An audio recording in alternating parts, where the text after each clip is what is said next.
They don't have necessarily the same robust financial infrastructure. They're benefiting tremendously because basically this decentralized network offers them with all you need is an internet connection. You don't have to have.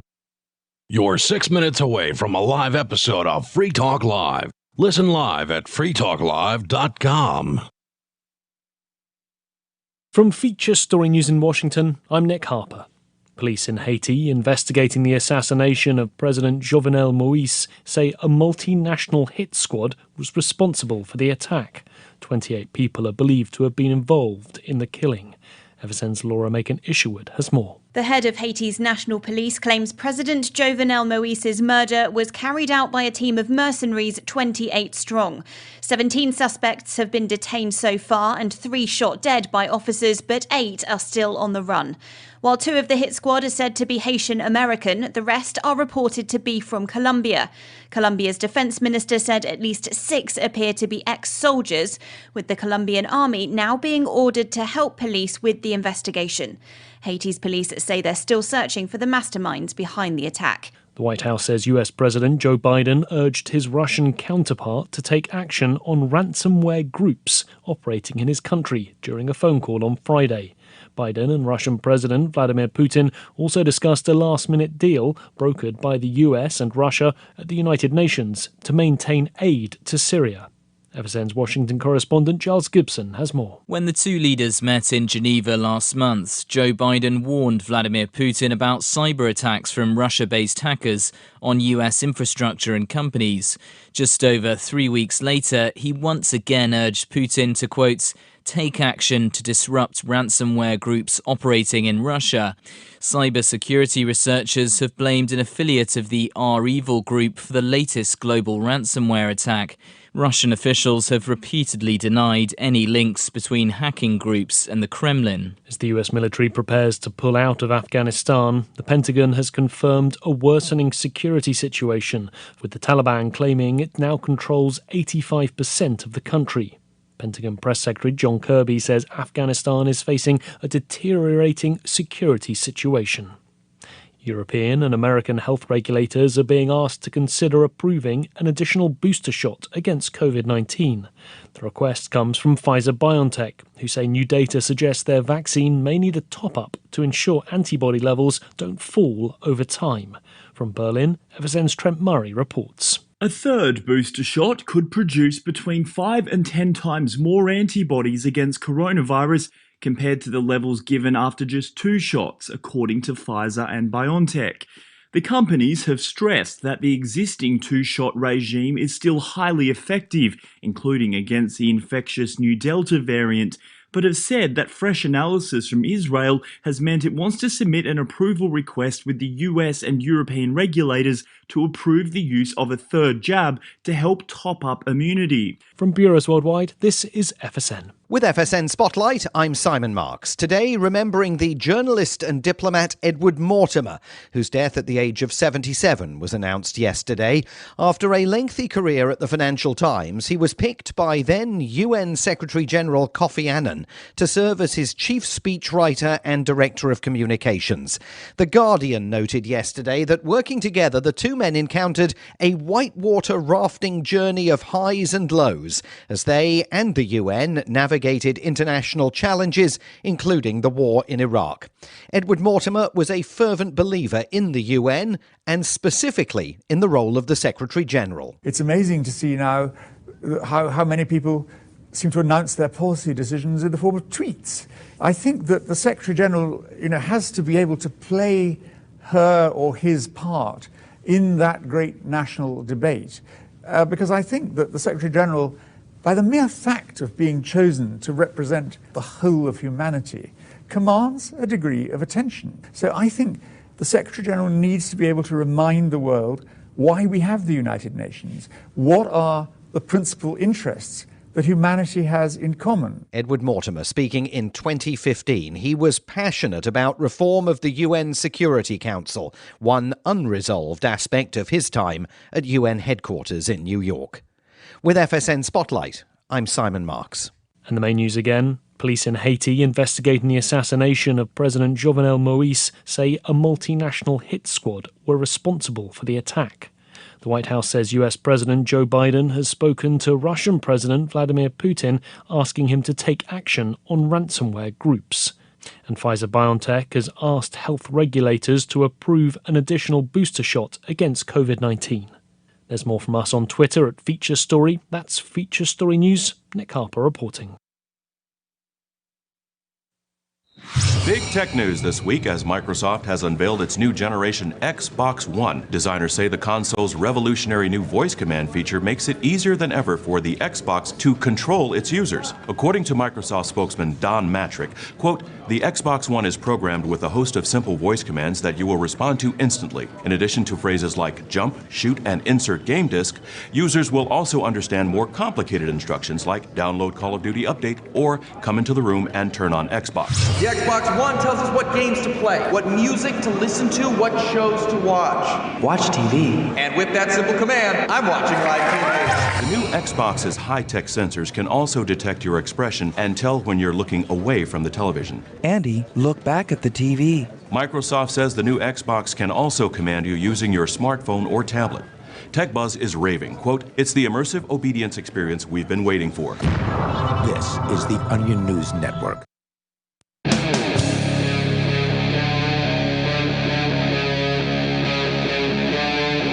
Free Talk Live.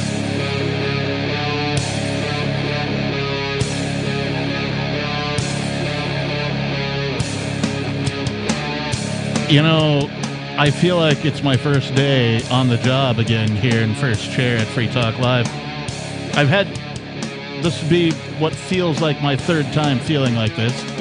The first time, of course, was, well, when it was my actual first chairing of Free Talk Live. The second time was after I had been away for a minute, and then I came back, and I was like, wow, do I remember how to press all these buttons and talk to all these people? The first time I did first chair was a surprise because... You did great, by the way, on that one. The other studio lost power, so I just had to start doing it, and it was scary. Yeah. Anyway, it is Free Talk Live. I am your host. I have returned from the festival, and I am the Reverend Captain Kickass. Joining me in the studio tonight, it's... Bonnie. And Chris. And, wow, it's good to be back. It is. I'm very happy. So this is your first day back too, huh? First day back since the festival. They did ask if I could pop in on Sunday. I knew I was going to be too tired. I was going to say yes, and then I knew that as soon as I got back, I'd be like, oh, why did I say yes? I'm so tired. Because you went home from the festival on Sunday? Right, yeah. I left Forkfest on Sunday. I actually popped by here to drop off some stuff around 4, and then I went home, unloaded my stuff, and promptly crashed on the couch. It was actually probably for the best anyway. I think there was a couple people in the studio on Sunday, if I'm not mistaken, that we had kind of like guests. Yeah. So that sounded like it turned out well. I think I listened to part of the show, actually. So we were talking before the show amongst ourselves that I actually had a better time at Forkfest this year than I did last year. Because you didn't work as hard. Well, yes, that's exactly why. That is precisely why. So last year, of course, Aria, myself, and Gray, who sometimes fills in as a co-host here, also known as Mushmouth Mike, depending on how long you've been listening to this show. We did a thing. We did a musical thing. We within 6 weeks, we put together a set list and we performed music last year at Forkfest, and that was fun. I had a great time.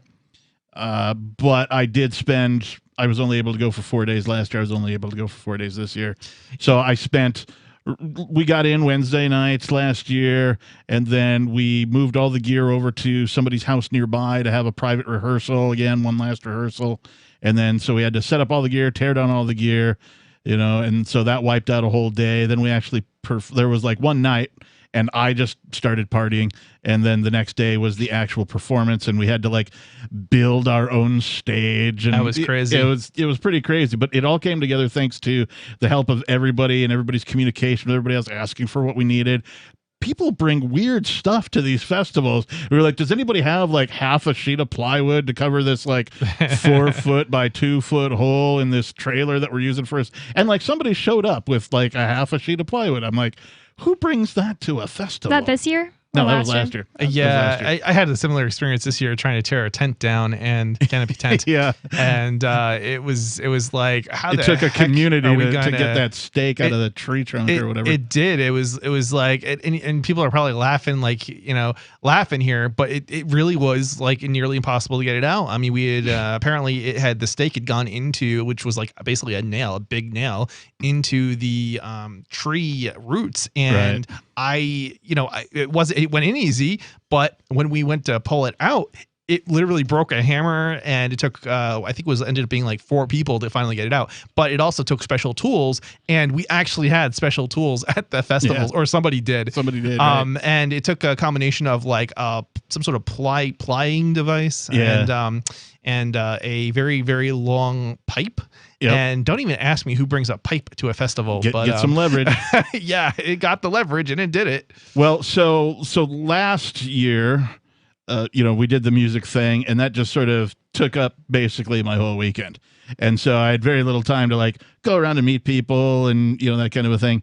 So this year I didn't do any of that. I just showed up with a bunch of booze, and I kind of wanted to do something like an event or something, have my own tent or event or whatever. So what I did instead was I just brought a bunch of booze and put out a message like, hey, I'm over at this site. It happened to be, somebody else's site. And like, I'm at this site. I got a bunch of booze. I'm not really charging for anything. Donations are welcome. We could use some firewood.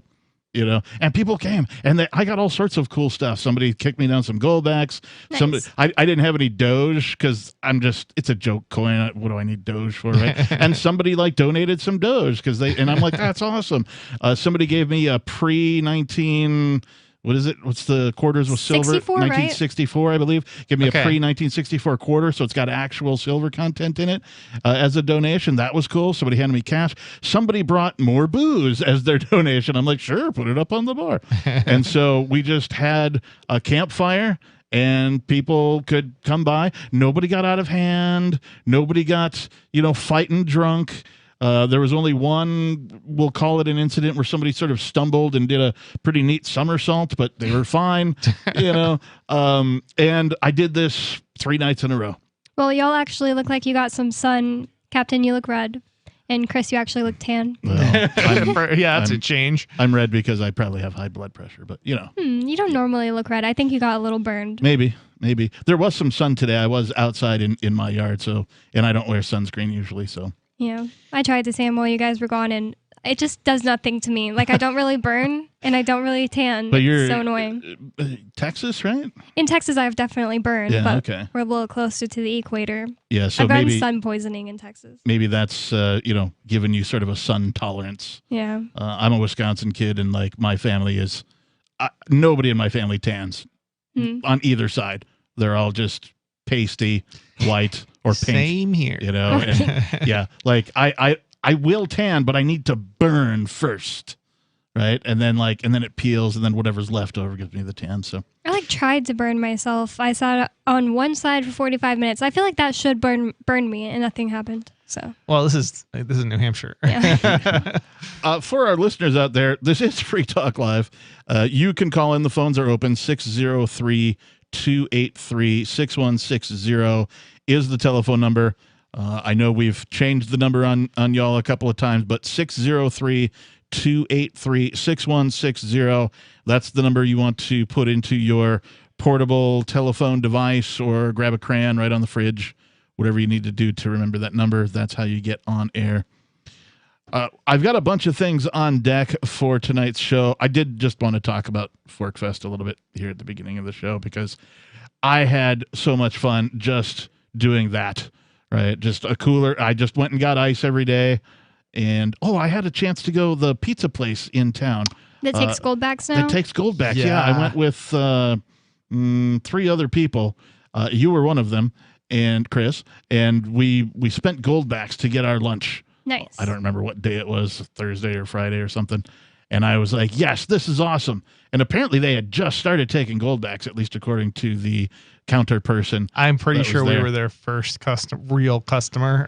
Well, somebody had to go in there and introduce them. Yeah, I don't think they actually Goldbacks. spent Goldbacks with them, though. And then there was also a Goldbacks accepted here sticker, on their front door, where most businesses would have like Visa accepted here, they had also a Goldbacks accepted here sticker. And I thought that was great to see the impact that the Freedom community at large has on a little small town, and that somebody is taking Goldbacks as a result of us just coming there year after year, I think is phenomenal, and I hope that trend continues. Yeah, and it's interesting. It's not the first time that has happened. It's the first time with Goldbacks, but we have had businesses in the past accepting cryptocurrency in the town or nearby, that were open at least in the summer, if not year round. So outside of the campground, outside of our little community, just because of how many people go through that town during Forkfest or the Porcupine Freedom Festival. Yeah. There was a bit of rain, so as I think other folks have mentioned, it was a little bit of a damper on the situation. Pretty big damper. But we managed to have fun anyway, at least at night during the drinking and sitting around a fire thing that I did. It was great fun. People would rotate in and out. There'd be a group of 5 or 10 people, and then they would leave and somehow be replaced by another group, different group, and then they would leave and another group would come in. So it was weird how there were like shifts of people partying, but it was great. 603-283-6160. More Free Talk Live is coming up. We're going to talk about things involving children.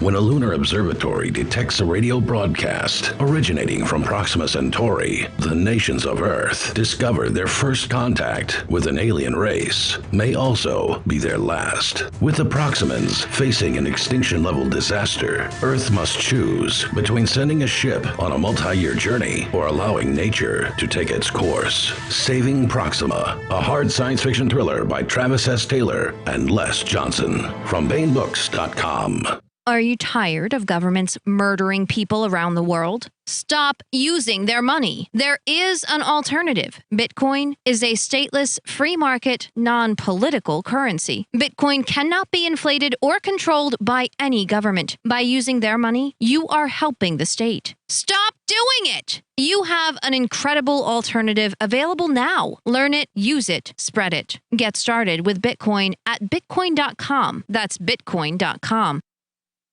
Do you feel like your nation, state, or community no longer holds your values? Have you dreamt of a place where people agree that liberty is important and are free to pursue their projects so long as they respect the property of others?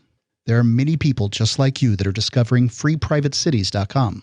Their social media links are at the upper right of the page at freeprivatecities.com. All skill levels will be needed when the first of the Free Private Cities opens. It's sooner than you think. Stop arguing and build. freeprivatecities.com. Tired of cancel culture? Sick of mega tech corporations holding an axe over your head? Join the LRN.FM Matrix chat server. It's self-hosted, so no one else can tell us what to do or say. Don't like the existing channels? You can make your own. You can even connect into some of our channels from other Matrix servers. It's federated. For the full LRN.FM Matrix experience, though, you should join our server via the step-by-step instructions at chat.lrn.fm. chat.lrn.fm. The Free State Project has reached its goal of 20,000 liberty lovers who've pledged to move to New Hampshire and get active to achieve liberty in our lifetime. Perhaps you're trying to figure out what part of New Hampshire should be your destination.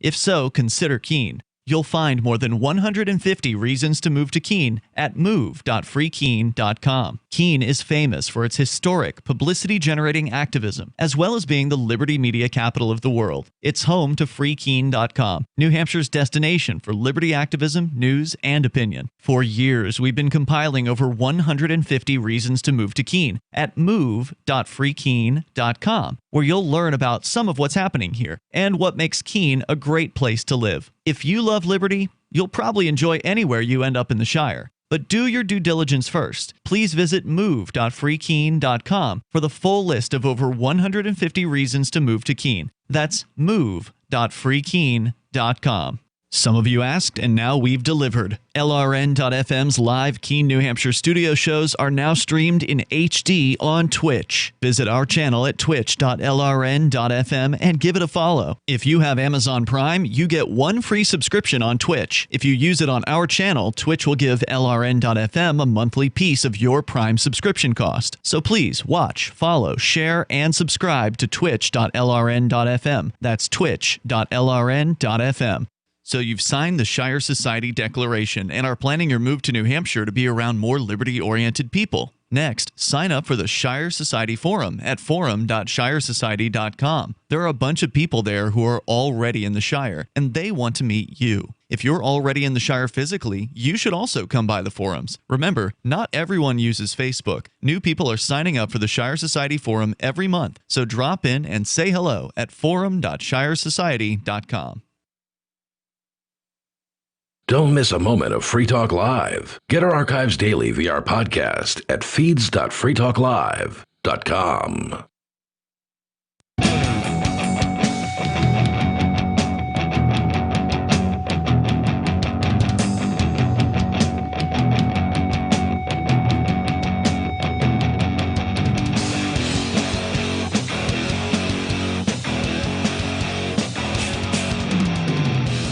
Yes, it is Free Talk Live, the Friday night edition. The telephone number, if you'd like to join us on air, is 603-283-6160. Again, 603-283-6160.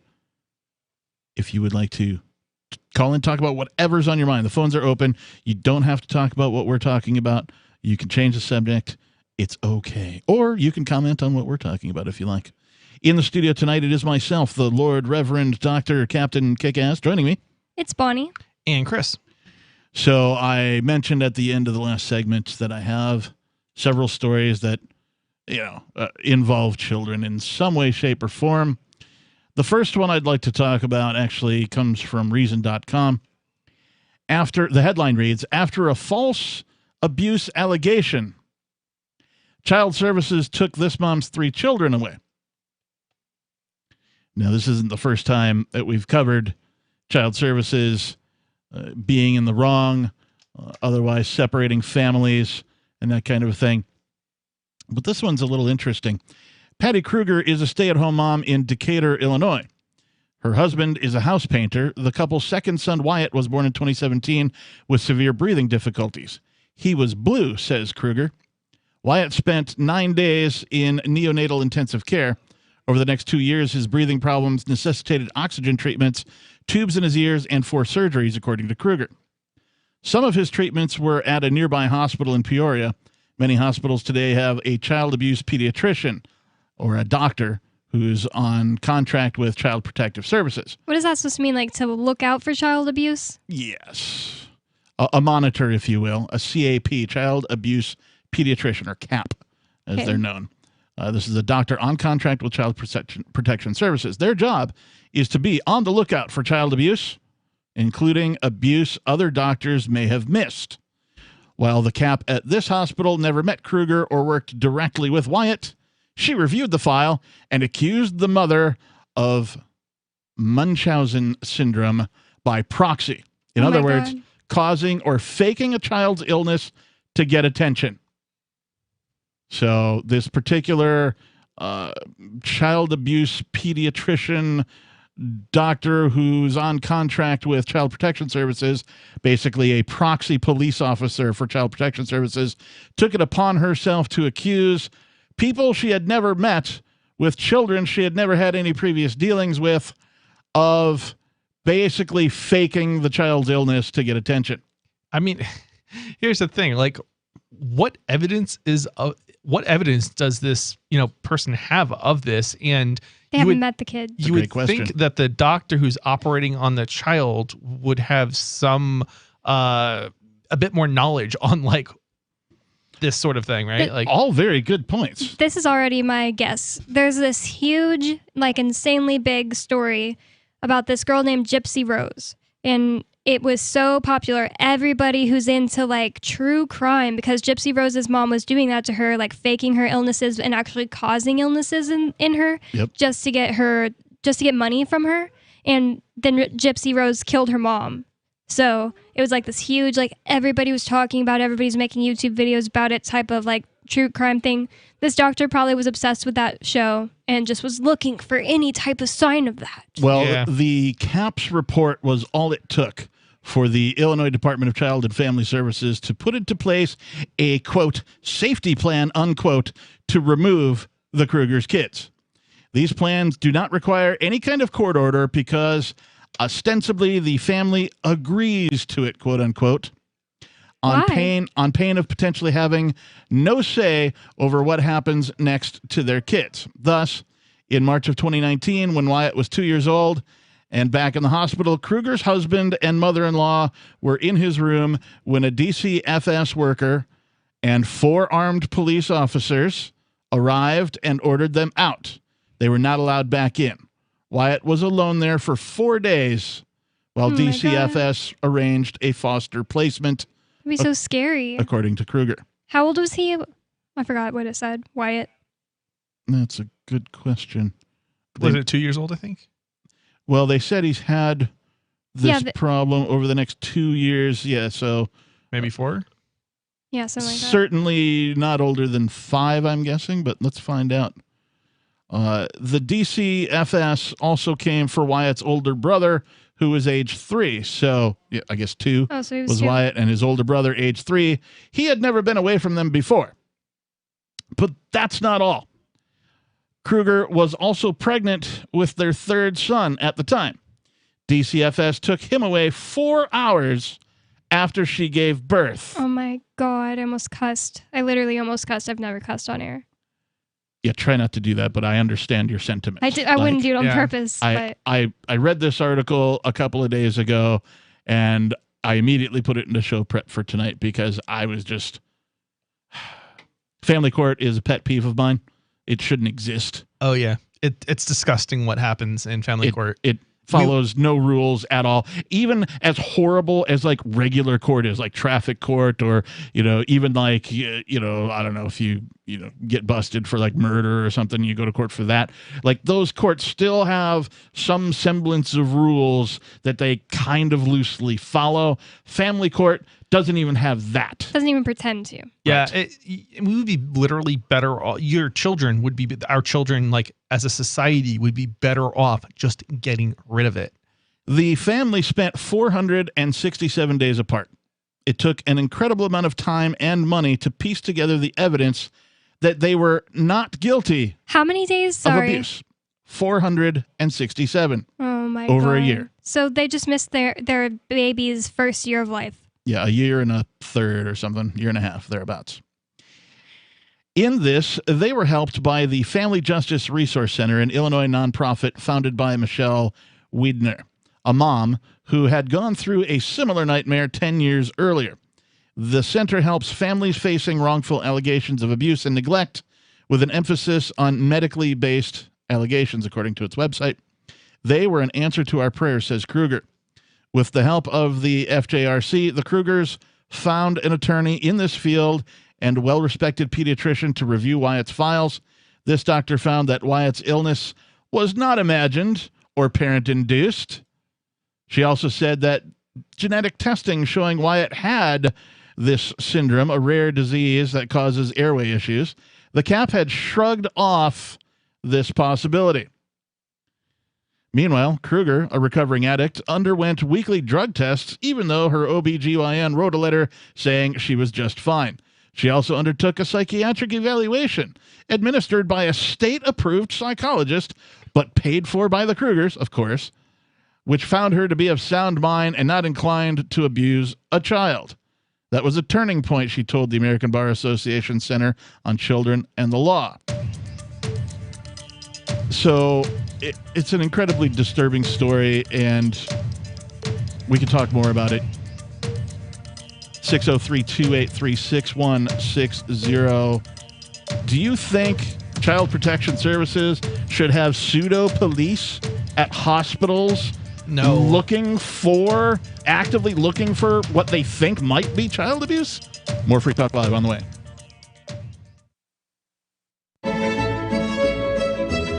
Carl Watner, longtime proponent of a voluntary society, died last December. You may have seen his articles published on his website, voluntarist.com, in his newsletter, The Voluntarist, the Mises Institute, or elsewhere over the last 40 years. His newest book, I Must Speak Out, Volume 2, The Best of the Voluntarist, is now available via Liberty Under Attack Publications. This 430-page second volume spans the years of 2000 through 2020 and includes articles by Carl Watner, Hans Hermann Hoppe, Carl Hess, Benjamin Tucker, George H. Smith, Lysander Spooner, Pete Eyre, Joyce Brand, and many others. I Must Speak Out is for the newly initiated, the veteran voluntarist, or anywhere in between. Buy the book now at libertyunderattack.com/voluntarist. For more great content on building a voluntary society and for Carl's extensive archives, check out voluntarist.com.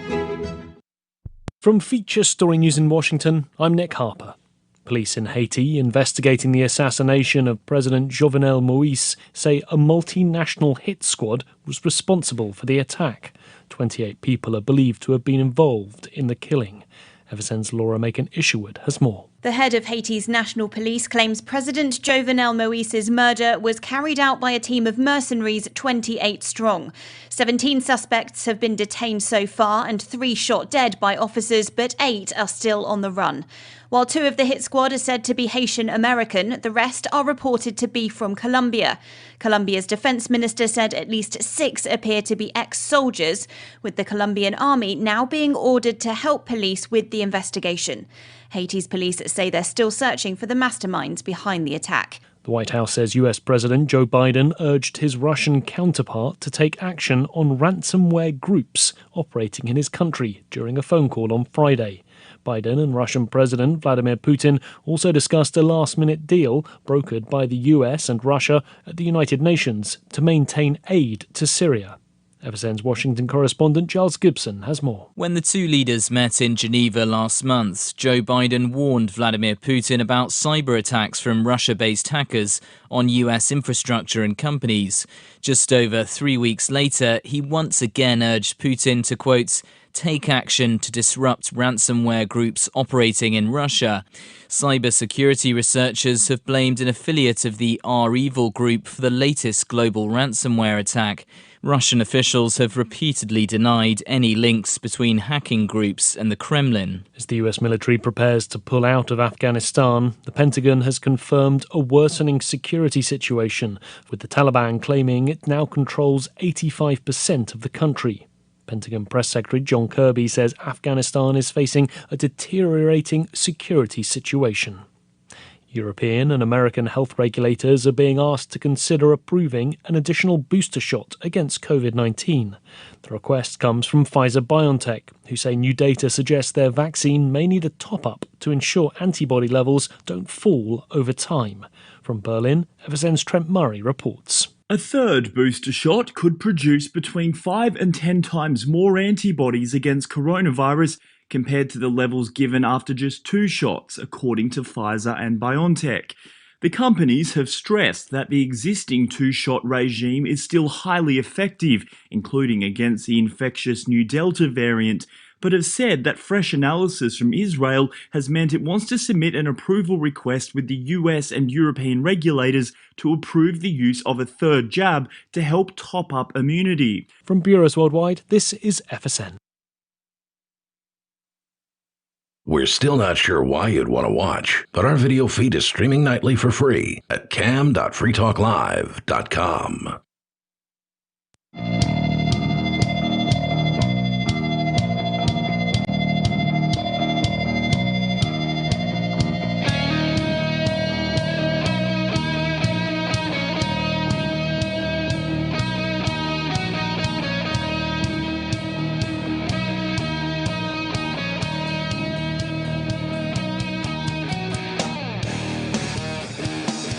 Welcome back, everybody, to Free Talk Live. It is the Live Friday edition. The telephone number in the studio, if you'd like to join us, is 603-283-6160. Again, 603-283-6160. In the studio tonight, it's myself, the Reverend Captain Kickass, joining me. It's Bonnie. And Chris. We can talk more about this bit from Reason, about this family who had their children abducted from them because of a special pediatrician at hospitals that is tied to Child Protection Services. This means that they're essentially a cop for Child Protection Services. This pediatrician, this CAP, if you will, CAP, stands for Child Abuse Pediatrician, is on the lookout specifically for child abuse at these hospitals. She took it upon herself to tell this family that they were faking their child's illness, accused them of Munchausen syndrome, which is basically faking the illness for attention. And all it took was one report for their children to be abducted, including a 2-year-old, a 3-year-old, and the mother was pregnant at the time. 4 days after she gave birth, they took the newborn as well. For over a year. We'll talk more about that. But before we do, I want to tell you about Bitcoin.com. It's hard to believe that Bitcoin has only existed for a little over a decade. That decade has seen some very remarkable developments for Bitcoin and cryptocurrency at large. Already, Bitcoin has proven to be an invaluable tool that is changing the world. Chances are you've heard about Bitcoin, and maybe you've decided that it's finally time to learn about it. Bitcoin.com has everything you need for that, including some very short videos that will only take a few minutes of your time to teach you the basics so that you can get involved with this groundbreaking technology. But even if you already know all about Bitcoin, there's still something for you at Bitcoin.com. You can stay up to date on all the news that is relevant to you at news.bitcoin.com. There's something for everyone, from the novice to the expert at Bitcoin.com, and it's all on a sleek, easy-to-use modern website. Please check it out, Bitcoin.com. All right, so recapping again, this family takes their 2-year-old who was born with some sort of a breathing issue to a hospital. The whole family goes. This CAP, child abuse pediatrician, a doctor on contract with Child Protection Services, whose job is to be on the lookout for child abuse, accused this family of Munchausen syndrome, basically faking their child's illness to get attention. And then that caused the Department of Child and Family Services to put into place a safety plan, which included removing the 2-year-old, the 3-year-old, and then also the newborn 4 days after it was born. So, yeah, good time. 4 hours, not 4 days, 4 hours after she gave birth. 4 hours she gave birth, and they took the newborn away. The family spent 467 days apart. We talked about that they got some help from an organization called the Family Justice Resource Center, referred to as FJRC. With their help, they were able to get an attorney and do some things. But after a year of being accused of having Munchausen by proxy, and after a year of being accused of being mentally ill, this is a quote from the mother, by the way, you start to ask yourself, am I as crazy as they think I am? The testing took 3 days, and that was my biggest turning of relief, that I was not going to let these guys make me doubt myself. So she had a little bit of fight in her. During all of this, Kruger and her husband were allowed to visit with their children every Tuesday and Thursday from 9 until 11, with someone sitting with us, says Kruger. We weren't even allowed to take them to the bathroom. The Krugers were also not allowed to call their children. The children screamed and cried just about every time they were put into the car to leave. Then, when COVID-19 hit, they all got to meet on Zoom. Oh, my God. Again, with a case watcher watching, according to Kruger. Sounds like the CAP lady had Munchausen syndrome. She wants this kid to have something, or she wants these people to have some kind of illness that they don't have. Yeah, there definitely needs to be a new name for for exactly what's going on here. And it's you know what this is? It's exploitation, effectively, by people who, It's a power trip. Somebody was given power, and they go, I'm looking for a place to wield my hammer. Also, somebody should look into whether or not this woman gets money for each child that gets taken away. Right. Is there incentive for this CAP person to find child abuse? That's a good question. I don't know the answer. So what did it take, do you suppose, to convince the state that this entire case had no merit?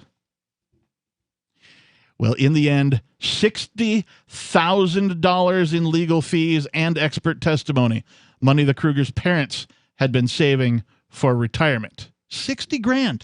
Wow. Out of their own pocket to prove that this Cap person was full of it. And if it cost us this much, I can only imagine what it cost the state. Of course, anything the state does is usually 3 to 10 times more expensive than when you or I try and do stuff like this. On July 8th, 2020, a family court judge read the evidence and vacated all orders. The children were finally allowed to come home. Overwhelmed, Kruger turned right around and started volunteering at the Family Justice Resource Center. Over the past year, she has helped reunite 4 families falsely accused of child abuse. She was honored last month at an FJRC family reunification event as a reunification hero. That's an actual hero. Like, unlike this child abuse watchdog person who, obviously isn't even doing their job correctly. Well, and I know, like, when it comes to, we talk a lot about why statism is bad, right? And this is a prime example, right? Here's somebody that's been given power by a state agency, Child Protection Services, right? Your job is to be on the lookout, be paranoid for child abuse at the hospital, right?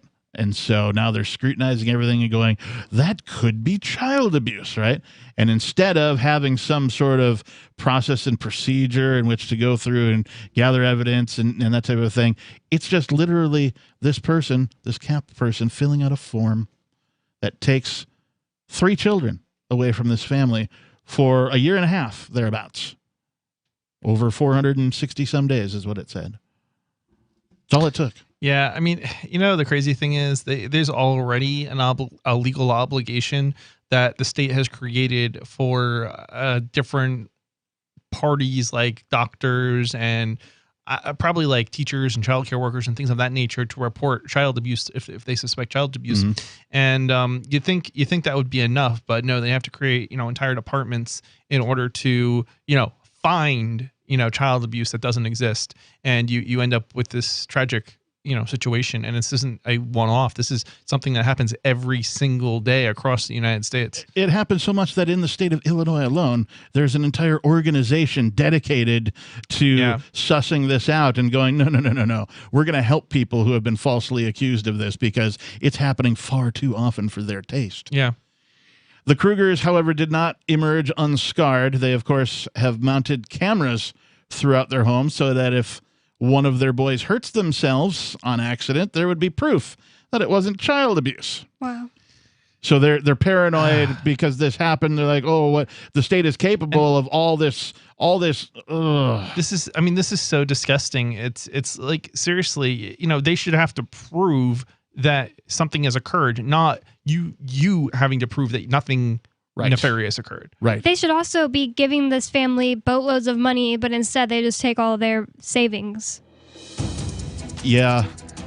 And if, understandably, of course, the boys have terrible anxiety. If the kids aren't warned that the pizza man's coming, hearing the doorbell sends them running to hide. Oh, my God. 603-283-6160. A lot of good that woman did. More Free Talk Live is on the way.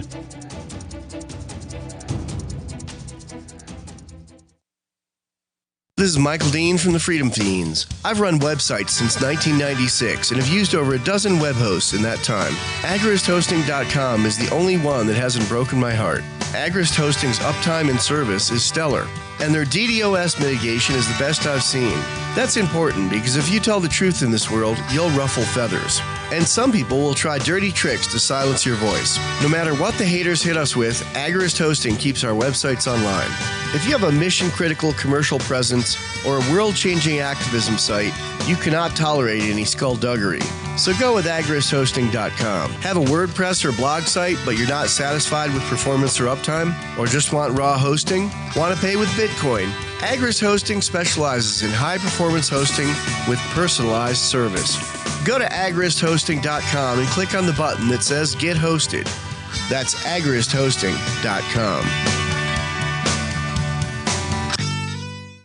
The new 4th edition of Healing Our World, The Compassion of Libertarianism will take your understanding of liberty to a deeper level and has over 1,300 updated references, new cartoons, and a foreword by Dr. Ron Paul. With discounts for multiple book purchases, the 4th edition of Healing Our World is a great gift for the liberals, pragmatists, environmentalists, and Christians in your life who think libertarianism is cold-hearted. Get yours today at healing.freetalklive.com and use promo code FTL for a $5 discount. If you want to know the latest about Free Talk Live before we go on the air, all you need to decide is how you want it delivered. It's your choice. Visit news.freetalklive.com to receive our usually weekly news updates by email. Plus, we have a Twitter account at twitter.freetalklive.com, and you can follow us on the decentralized Mastodon platform at toot.freetalklive.com. So please follow us at toot.freetalklive.com and sign up for our emails at news.freetalklive.com.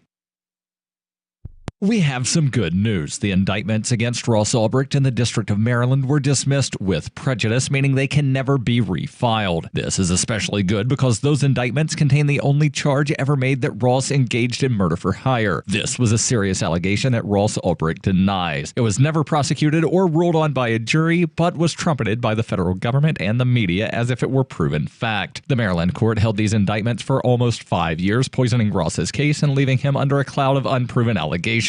As explained in Ross's appeal to the Supreme Court, the fact that the judge used these allegations to give Ross a draconian sentence of double life without parole violated his Sixth Amendment right to a jury trial. Judges are required to issue sentences based on convictions decided by a jury, not unproven allegations never even charged at trial. Although this is a positive development, the dropped indictment will not set Ross free. Now, a presidential pardon is Ross's only hope of freedom. Sign the petition at freeross.org. freeross.org.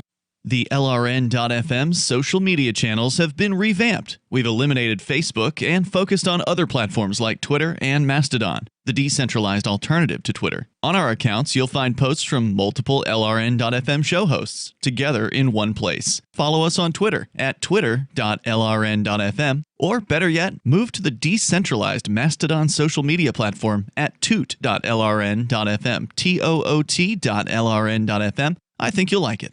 Are you a cryptocurrency advocate? The Crypto Tip is the ideal outreach tool to help new people discover cryptocurrency. It's a printable business card-sized tip that you can give to service providers, preferably in addition to a good cash tip. When the server scans the QR code, it'll bring up an explanation of cryptocurrency, how to install a wallet, and allow them to claim the tip. If they don't claim the crypto, you get your tip refunded to you after a time period you specify. Plus, if they do claim the tip, you get an email alert. Create as many tips as you want at cryptotip.org. That's cryptotip.org.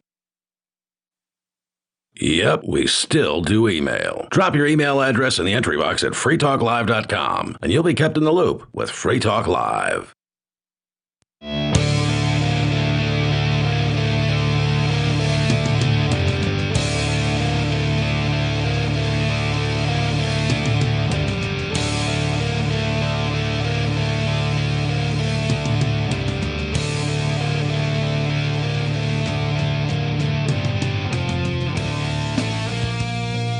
Yes, it is the live call-in radio talk program that you can take control of.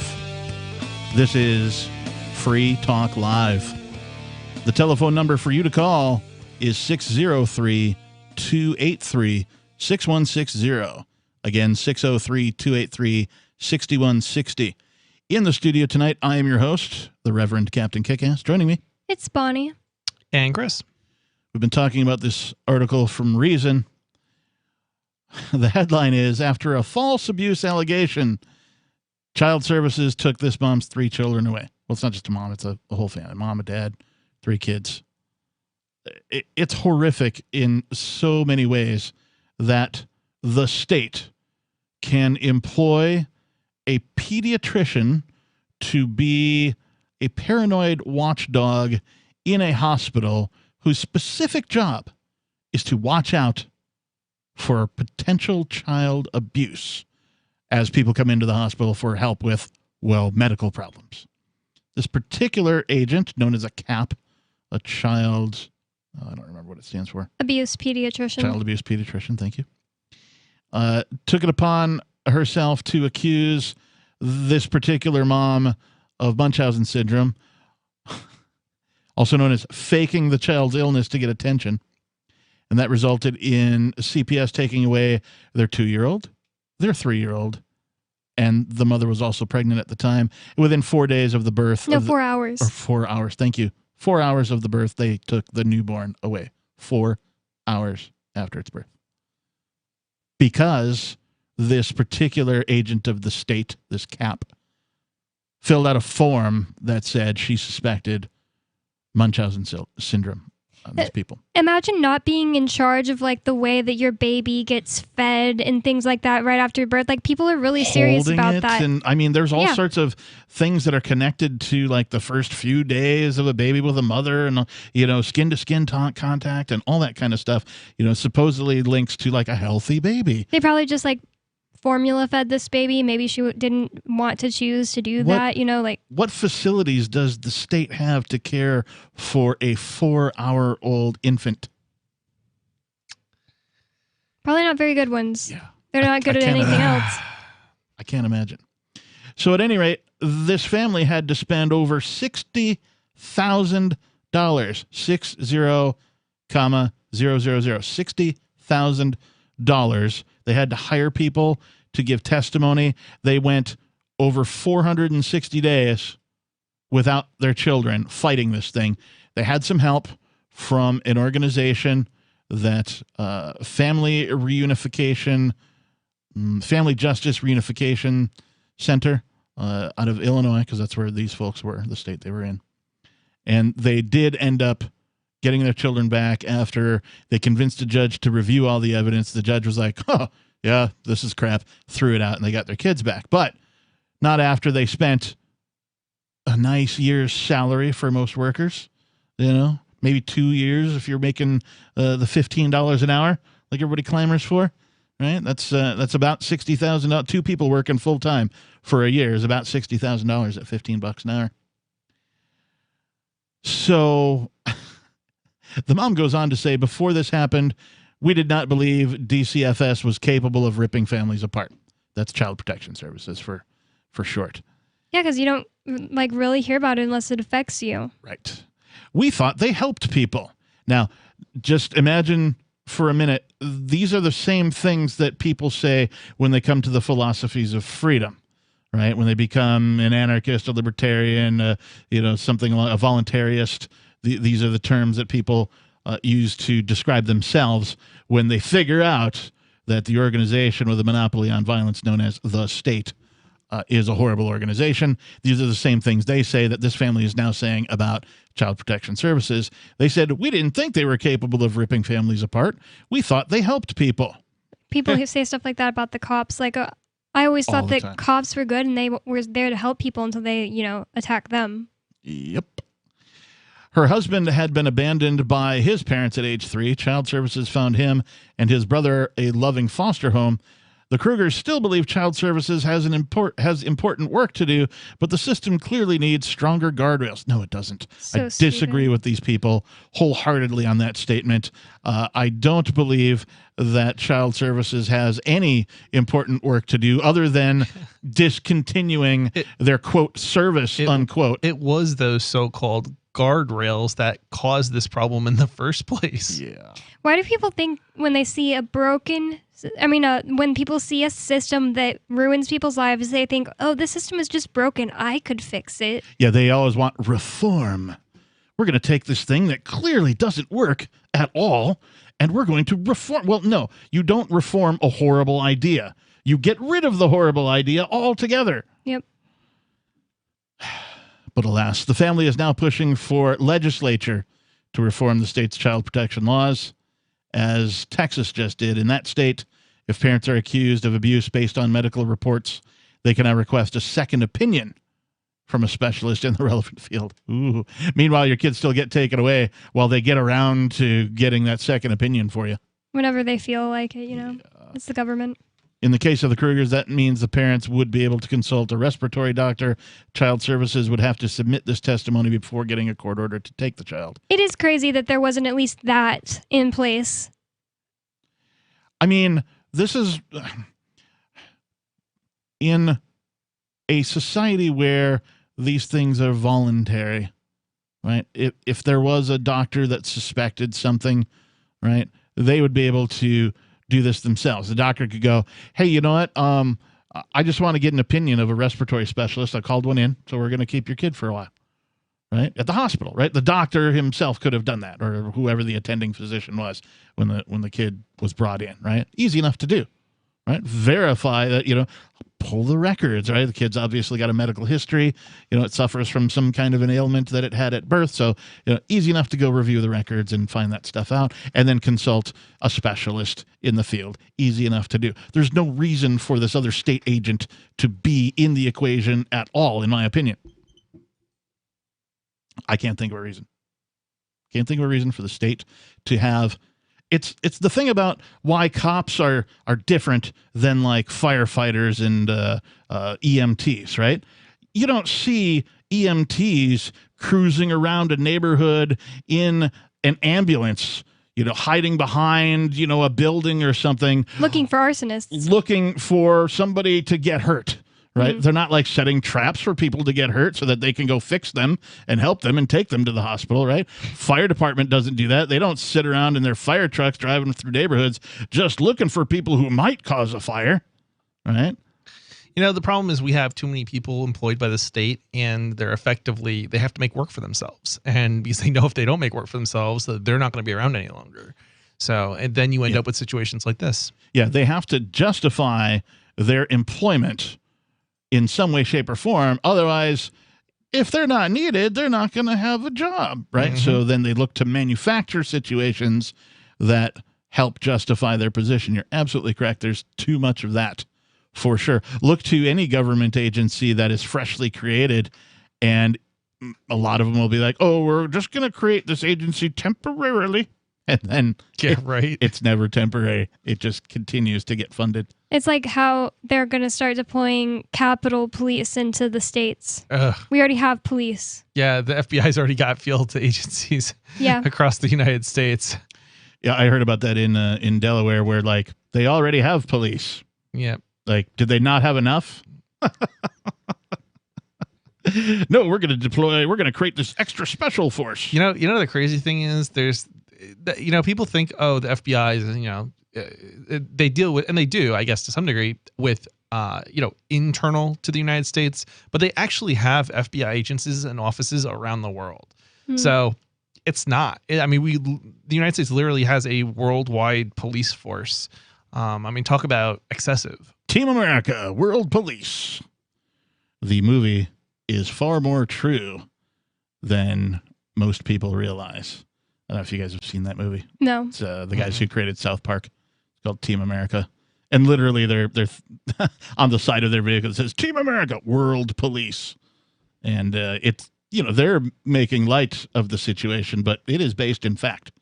It really is. The United States of America, the government, largely views itself as the police of the world. And if you don't like it, well, you only have two choices: pay taxes or get thrown in a cage. Earlier this week, Joe Biden was saying, imagine how America would look if we were fiddling with other countries' elections. We are. Yeah. 603-283-6160. Hour number 2 of Free Talk Live is next.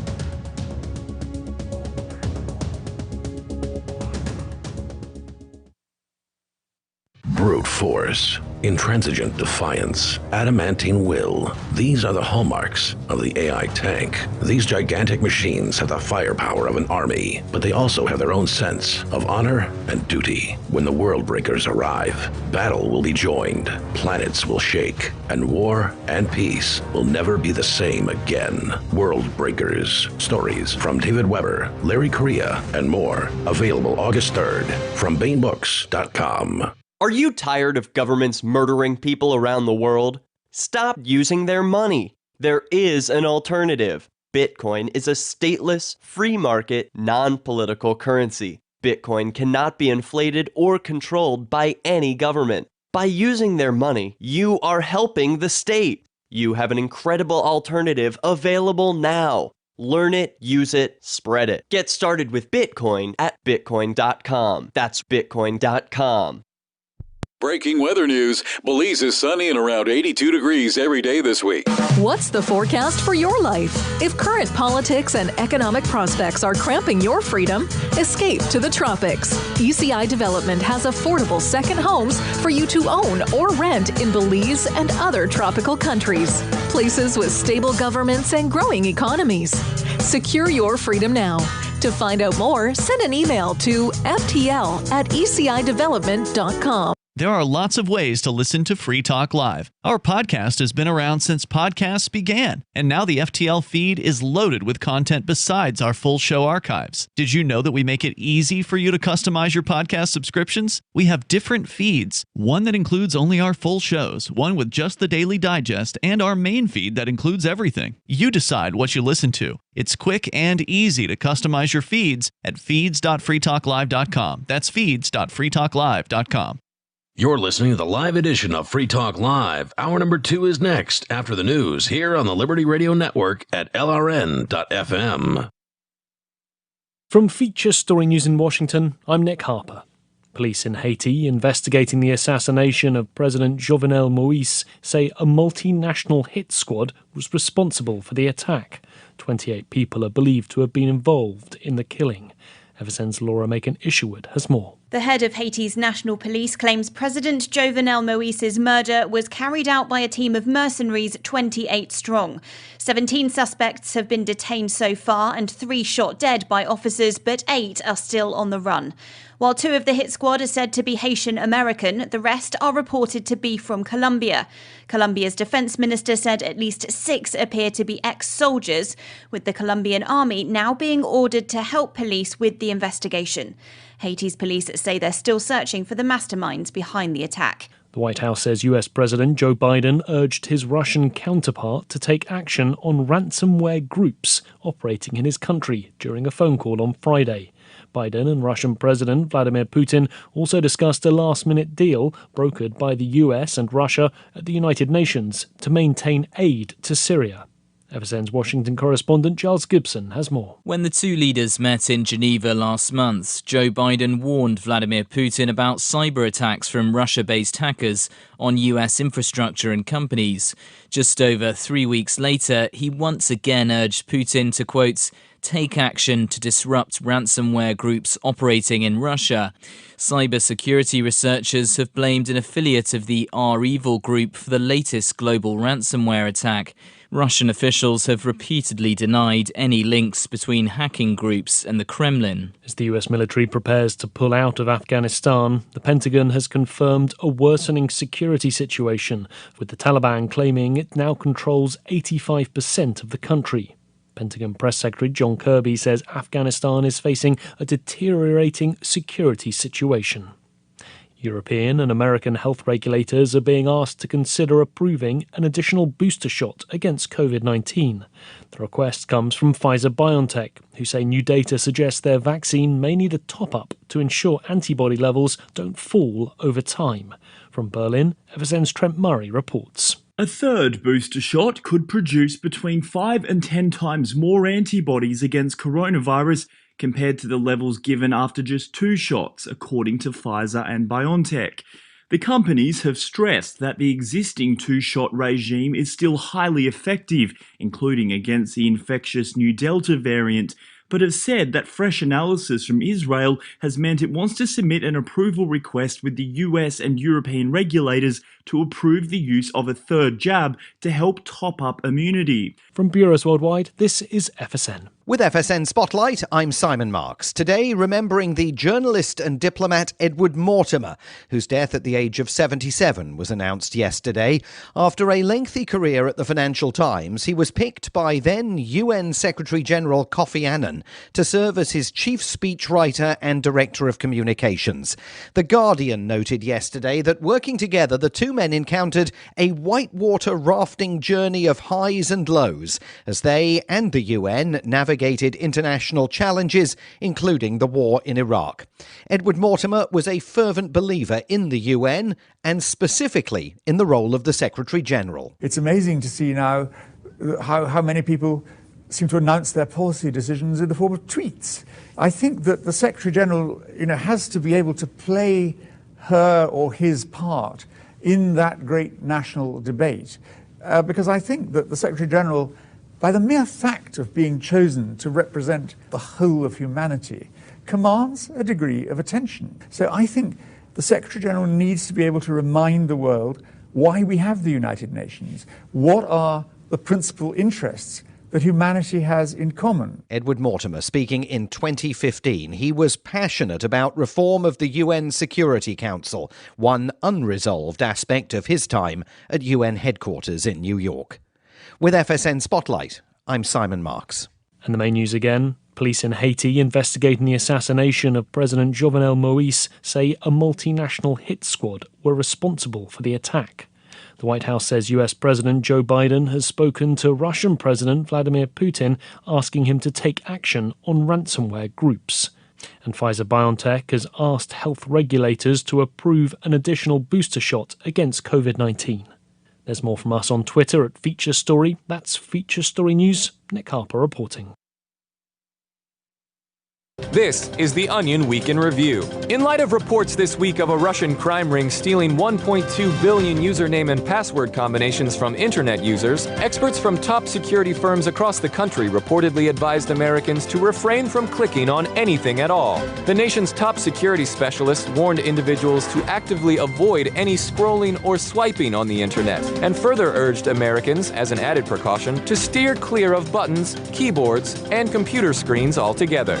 In other news, an employer botches a job interview. A date's flaws are coming at a woman faster than she can rationalize them, and a going out of business sign thanks a neighborhood for 3 months of no support whatsoever. Whether or not this video news summary eased the pain of your existence, you can now take solace in the fact that you're a few minutes closer to departing this meaningless world. For more, keep checking theonion.com.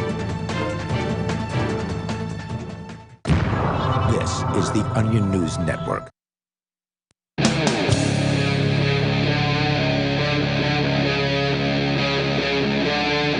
Free Talk Live.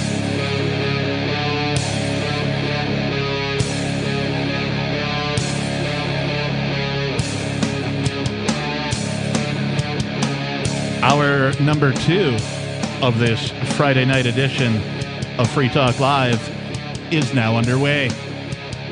The telephone number for you to call in and be a part of the show is 603-283-6160. Again, 603-283-6160. In the studio tonight, it's myself, the Reverend Captain Kickass. Joining me, it's Bonnie. And Chris. The previous hour, we've been talking about this horrific story from Reason about a family whose 3 children, a 2-year-old, a 3-year-old, and a newborn, were all taken away from them by the state. Child Protection Services employs a pediatrician at a hospital, probably more than one hospital. This probably happens all over the country, where Child Protection Services puts a pediatrician in their employ to just watch out for suspected child abuse when people bring children into the emergency room. AKA give them more reason to exist, that company, Child Protective Services. So if you're on our social media, you can find the link to that story, social.freetalklive.com, if you want to join our decentralized social media that we have. We're running some Mastodon stuff, and it's pretty cool. So we're going to take a little detour here, and we're going to talk about, Bonnie, you brought this in. I couldn't use the actual article you brought, but I found another one, the local Channel 5 out of Still probably funny. Fayetteville, Arkansas. This is funny? Well, it depends on your perspective. Not the last article, if that's what you're thinking of. The one that I just brought in. Okay, maybe I don't know which story this is, but I not did the not think one it we was were just funny. talking about, no. That was not a choice of words I would have used. This new article that we're talking about has a headline, and the headline reads, "Activists bring attention to Arkansas abortion laws with banner at Christ of the Ozarks statue." The group behind the banner says it's a direct response to the legislation in Arkansas making it harder for women to obtain abortions. Eureka Springs, Arkansas. Arkansas. What do you call people from Arkansas? Arkansonians? I have no idea. Arkansans? Is what this says? Yeah, Arkansans. Arkansans in Eureka Springs. People of Arkansas in Eureka Springs awoke Friday, July 9th, the morning, to find a pro-abortion banner reading, "God bless abortions," quote unquote, strung across the iconic 67-foot-tall Christ of the Ozarks monument. That's way funnier than what I thought you guys were going to start talking about. If you're not familiar with this monument, it literally is a giant Jesus with his arms, being held out to the sides like he caught a fish this far from shore or something. It looks like the one in Rio de Janeiro or whatever, right? It does, yeah. I think it's supposed to kind of look like that with his arms stretched all the way out. 67 feet tall. That's gimongous. Hugantic? Gimongous? Gimongous is gigantic and humongous, and then hugantic is humongous and gigantic. But it's the fronts and backs of either one's just indifferent. Anyway, portmanteau segue. So they hung a giant banner from the arms of Jesus, 67-foot stone Jesus. It read, "God bless abortions." Members of the art activist group In Decline, I have no idea who that group is, say they disguised themselves as a construction crew and transported the banner through a nearby wooded area, hanging the banner up just before sunrise. I like how this had to be such a clandestine operation. Yeah. Okay, guys, we gotta go get some construction outfits. We need helmets. We need orange vests. We probably need jangly keys, right? We need a cloak of invisibility. This is probably serious fighting words in Arkansas, so I can see why. Oh, man. God bless abortions, that is. They're all trying to be ninja-like, roaming through the forest with this banner. First of all, they had to come up with the plan. Right, they had to have a meeting about the plan. They had to get the people involved, enough people involved. This is 67-foot giant stone Jesus. How are you going to hang a banner from that without some help, right? You probably need, I don't know, a couple of grappling hooks and some rope at a minimum, maybe some ladders, something like that to do this appropriately. Here I'm thinking of a crane or something, but I guess I was just thinking of ladders. I obviously don't do that line of work. They probably have some sort of climbers or something. Yeah. Maybe they just put on those claws that the ninjas wear on their feet and their hands so they can suction cups. Oh, suction. Nah, probably not on stone though. Yeah. The stone would have to be awfully smooth for that to work. So anyway, we're full-time criminals. We do this for a living. We are extremely good at what we do. We spend a lot of time on recon. The last thing we're worried about is a groundskeeper at a theme park for Jesus bothering us while we're doing our work, an anonymous man with In Decline said. That's pretty funny. We're full-on criminals. We do this for a living. Sounds like us. No, I'm just kidding. And then, of course, they have a picture of it, and they show a guy kind of hanging from one hand. I assume this is during the takedown portion of the event because now it's dark and that kind of a thing. Or maybe it's this In Decline's. No, yeah, credit for the photo goes to In Decline. So this is themselves taking a photo of one of the guys putting this banner up. The great passion play is sad that someone who do this to their property. That's a poorly worded sentence. Director of Operations. That's true.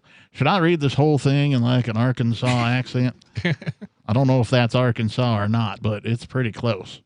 It's probably got more of a draw in Arkansas. Anyway, Kent Butler says once they found out about the crime this morning, they had a tree company come and remove the sign. I wonder how long that took, right? Did he already know somebody had a tree? Was he like, Jim Bob? Yeah, I'm going to need your crane. I'm going to need your bucket truck. I remember seeing that there was a sign in somewhere I lived in Texas for a tree removal company, and I was like, I bet that they don't have that much business. That seems like how many times a year is someone going to need a tree removal? And whoever was with me was like, no, they're really, really rich. They make money doing that. So apparently it's a big industry. Sorry, that was a random thought. In Texas? Yep. Texas. Well, Arkansas. I picture Texas as being the desert state, but I guess that's not really all of Texas. No, you're It's a pretty thinking big of state. New Mexico. No, I'm thinking of Texas, but I've only really West been... Texas is kind of like that. It's weird. I had the same conversation with Vincent earlier, Well, but it's like tropical in San Antonio. This is what happens when you go across the top of the state. Oh, yeah. and you've been I've been to Texas a couple of times in my lifetime, and it's always been that very top of the state where it's like desert for the whole way through. You can fit quite a few New Hampshires in Texas. Yeah. I've never even like really went outside of San Antonio or Austin that much, so it just seems like totally different like countries. When people talk about places in Texas I've never been, it just seems like, wow, this doesn't even seem like the same state you're talking about. I love how we're actually talking about Arkansas in this article. So this guy, Kent Butler, who is apparently the director of operations for the giant stone Jesus, said, "They trespassed on our property. They put themselves at risk when they were putting it up. Then they put our staff at risk when they were taking it down. And they tried to use our platform, our statue, as a platform for themselves." Didn't they outsource the taking down of the... Yeah, they did. So, yeah, the guy's already wrong. Yeah, but when he said they trespassed and put themselves in danger, I was like, dang, he would have shot them. That's what I thought he was saying. It is Arkansas. It is. So, I mean, even in New Hampshire, that might happen. I mean, because people take trespassing pretty seriously. If there's one thing New Hampshire and Arkansas might have in common, it's the no step on snake. No step on snake. Yeah, everybody's armed, or at least you should assume that everybody is armed. Because every other house got an arsenal. It is really surprising to me, and I know we're on a tangent here, but coming from the West Coast, where like, I don't know, I know so many people who are like, "Oh my God, I saw my neighbor wearing a firearm on his belt today in his driveway as he was unpacking from his camping trip. I was so scared." I'm like, really? Your neighbor? You didn't just go up and be like, "Hey, how was the camping trip?" Right? I mean, so many people carry discreetly, right? That's concealed carry that you don't even know about. So you're not scared of those guys. You're only scared of the ones that have it on their belt. 603-283-6160. More Free Talk Live coming up. Do you feel like your nation, state, or community no longer holds your values? Have you dreamt of a place where people agree that liberty is important and are free to pursue their projects so long as they respect the property of others? There are many people just like you that are discovering freeprivatecities.com. Their social media links are at the upper right of the page at freeprivatecities.com. All skill levels will be needed when the first of the Free Private Cities opens. It's sooner than you think. Stop arguing and build. freeprivatecities.com. What if you want to hear the latest episode of Free Talk Live, but all you have is your phone, you forgot to download our archive, and you have no data connection? You can call our Listen line at 641-793-0191. That's a long-distance number, so you may incur charges. If not, listen as long as you want. 641-793-0191. The Free Talk Live Listen line, 641-793-0191. When Monster Hunter International discovers one of Isaac Newton's wardstones being auctioned off, they decide to steal it and use it to destroy the Chaos God once and for all. But a mysterious thief upends their plan, and it soon becomes a race against time as something much older and infinitely more evil awakens in the jungles of South America. Monster Hunter Bloodlines by New York Times bestselling author Larry Correia and Baen Books. Visit monsterhunternation.com for more. Are you tired of governments murdering people around the world? Stop using their money. There is an alternative. Bitcoin is a stateless free market non-political currency. Bitcoin cannot be inflated or controlled by any government. By using their money, you are helping the state. Stop doing it. You have an incredible alternative available now. Learn it, use it, spread it. Get started with Bitcoin at bitcoin.com. That's bitcoin.com. On March 16th this year, government task forces violently raided the New Hampshire Bitcoin Embassy, the Mighty Moose Mart, the homes of Aria DiMezzo, Andy and Renee Spinella, Colleen Fordham, a grandmother, and perhaps most relevant, the studios of Free Talk Live. The Crypto Six were arrested. 4 were released on bail conditions, but Ian Freeman was held hostage for 69 days. Rich Paul, also known as Nobody, remains captive. We've consulted attorneys who say no crime even appears to have been committed. But that didn't stop the Joint Thug Task Force from ripping out wires from our broadcast stacks, taking Free Talk Live off the air, resulting in a violation of our and your First Amendment rights. You can visit thecrypto6.com to help, but as importantly, contact other media and tell them about this outrage. This case is likely to set precedent for cryptocurrency use well into your future. Help our fight for liberty and financial freedom at thecrypto6.com. Tired of cancel culture? Sick of mega tech corporations holding an axe over your head? Join the LRN.FM Matrix chat server. It's self-hosted, so no one else can tell us what to do or say. Don't like the existing channels? You can make your own. You can even connect into some of our channels from other Matrix servers. It's federated. For the full LRN.FM Matrix experience, though, you should join our server via the step-by-step instructions at chat.lrn.fm. Chat.lrn.fm. After a devastating war, the alien visitors were driven back, and their willing human collaborators were left behind to face the music. When Emma Jean Anderson's ex-lover springs her from prison, Nathan Foster and his 14-year-old nephew Ben are tasked with bringing the pair to justice. An easy enough job until they discover something is inside Emma Jean, and the fate of the planet hangs in the balance. The Family Business by Mike Coopery from BaneBooks.com. Got Telegram? You can follow our channel there and discuss show prep with other listeners at telegram.freetalklive.com.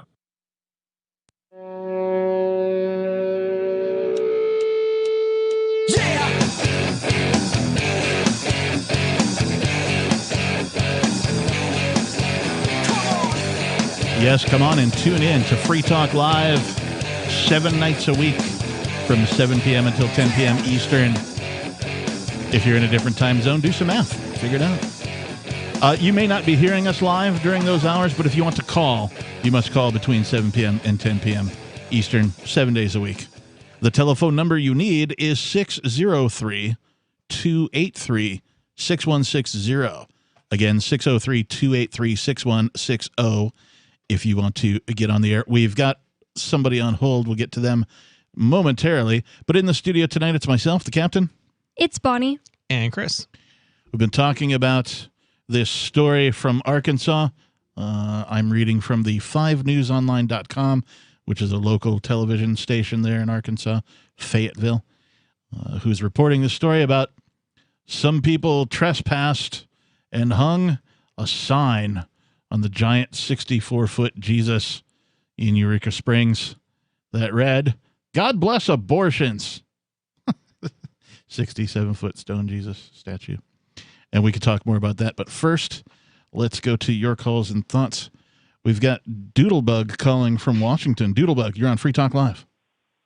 Hi, Captain. I have a couple questions about the programming in the radio station. Sure. Go ahead. You there, Doodlebug? Can't hear you. I think we lost her. Well, the line indicates she's still active. Did you accidentally hit mute, Doodlebug? Okay, I'm going to put you on hold again, and we'll come back to you. That's weird. Okay, well, at any rate, she had a couple of questions. And About the show? Is that what she said? About the show, yeah.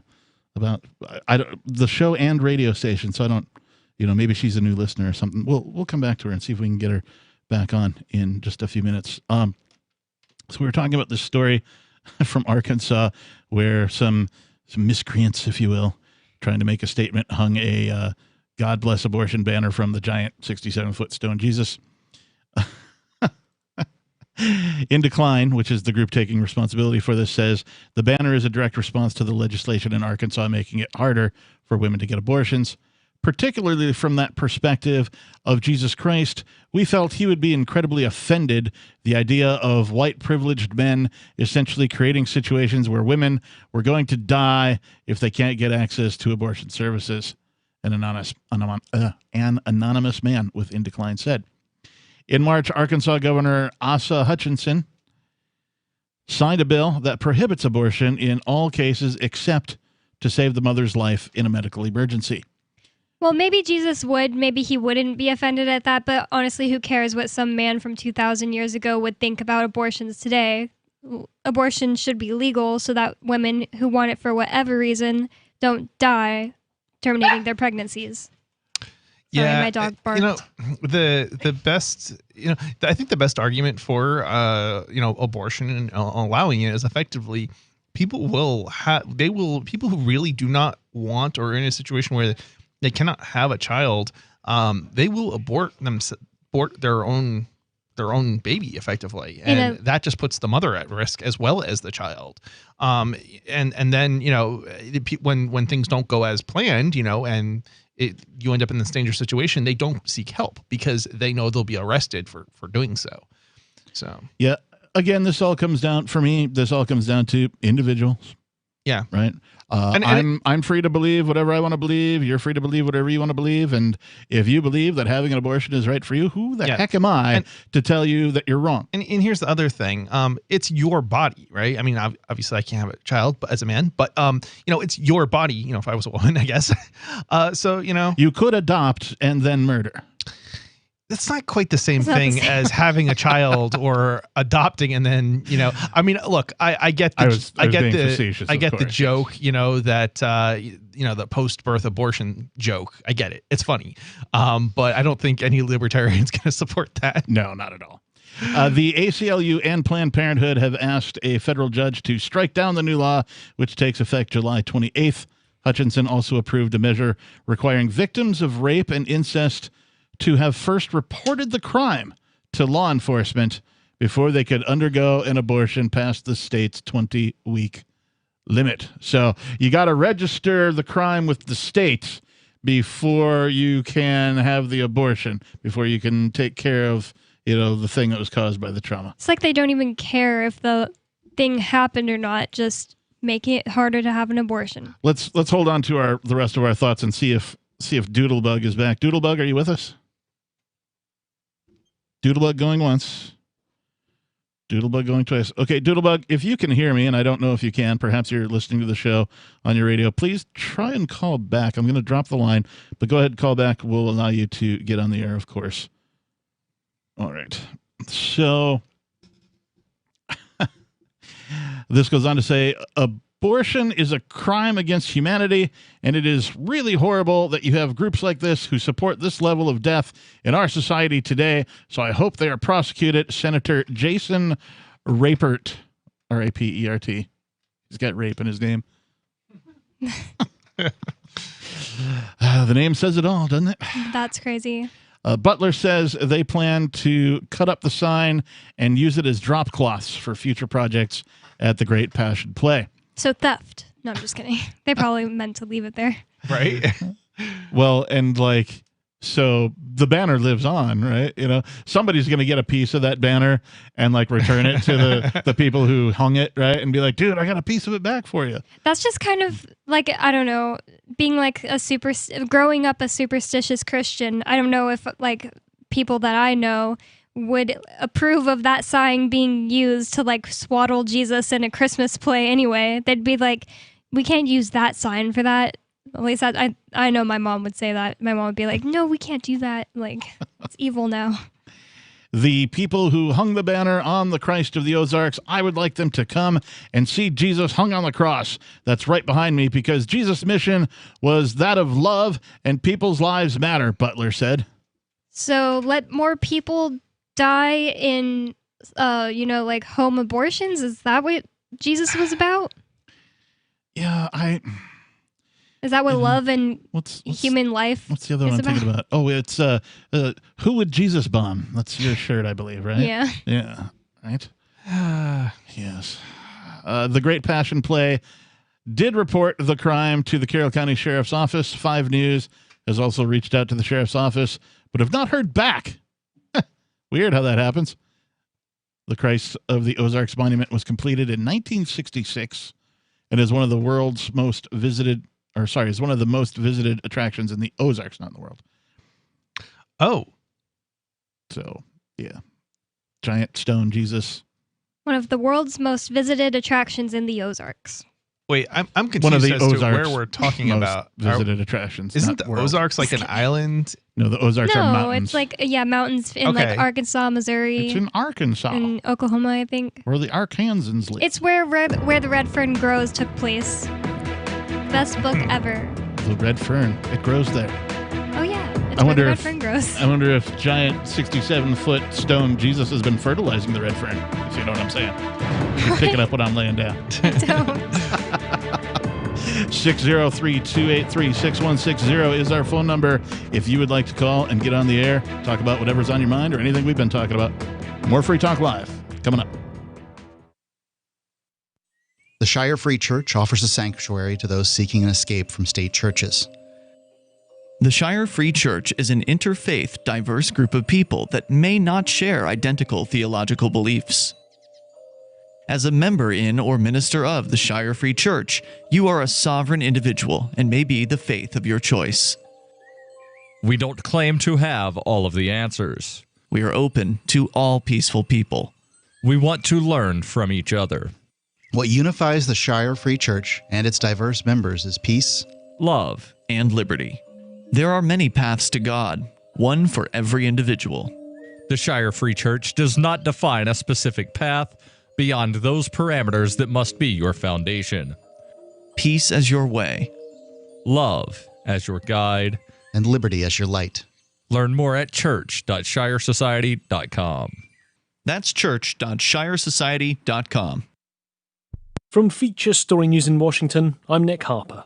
Police in Haiti investigating the assassination of President Jovenel Moïse say a multinational hit squad was responsible for the attack. 28 people are believed to have been involved in the killing. FSN's Laura Macon-Isherwood has more. The head of Haiti's national police claims President Jovenel Moïse's murder was carried out by a team of mercenaries 28 strong. 17 suspects have been detained so far and 3 shot dead by officers, but 8 are still on the run. While 2 of the hit squad are said to be Haitian American, the rest are reported to be from Colombia.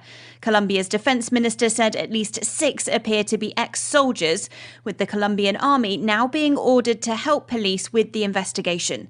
Haiti's police say they're still searching for the masterminds behind the attack. The White House says US President Joe Biden urged his Russian counterpart to take action on ransomware groups operating in his country during a phone call on Friday. Biden and Russian President Vladimir Putin also discussed a last-minute deal brokered by the US and Russia at the United Nations to maintain aid to Syria. FSN's Washington correspondent Giles Gibson has more. When the two leaders met in Geneva last month, Joe Biden warned Vladimir Putin about cyber attacks from Russia-based hackers on US infrastructure and companies. Just over 3 weeks later, he once again urged Putin to, quote, take action to disrupt ransomware groups operating in Russia. Cybersecurity researchers have blamed an affiliate of the REvil group for the latest global ransomware attack. Russian officials have repeatedly denied any links between hacking groups and the Kremlin. As the US military prepares to pull out of Afghanistan, the Pentagon has confirmed a worsening security situation, with the Taliban claiming it now controls 85% of the country. Pentagon Press Secretary John Kirby says Afghanistan is facing a deteriorating security situation. European and American health regulators are being asked to consider approving an additional booster shot against COVID-19. The request comes from Pfizer-BioNTech, who say new data suggests their vaccine may need a top-up to ensure antibody levels don't fall over time.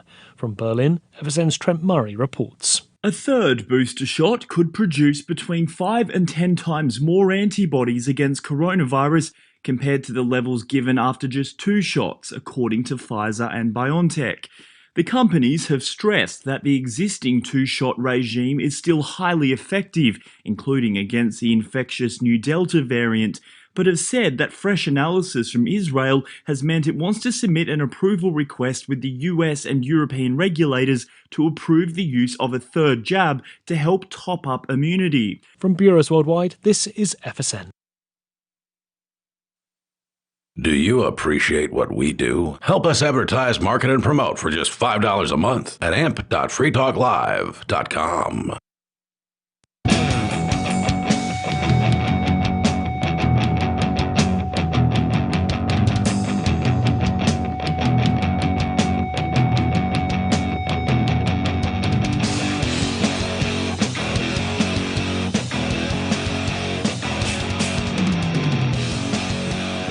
Yes, it is Free Talk Live,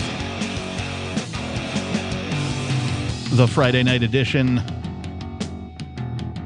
The telephone number that you need to participate with us here in the studio, to call in, if you will, and join the conversation, is 603-283-6160. Again, 603-283-6160.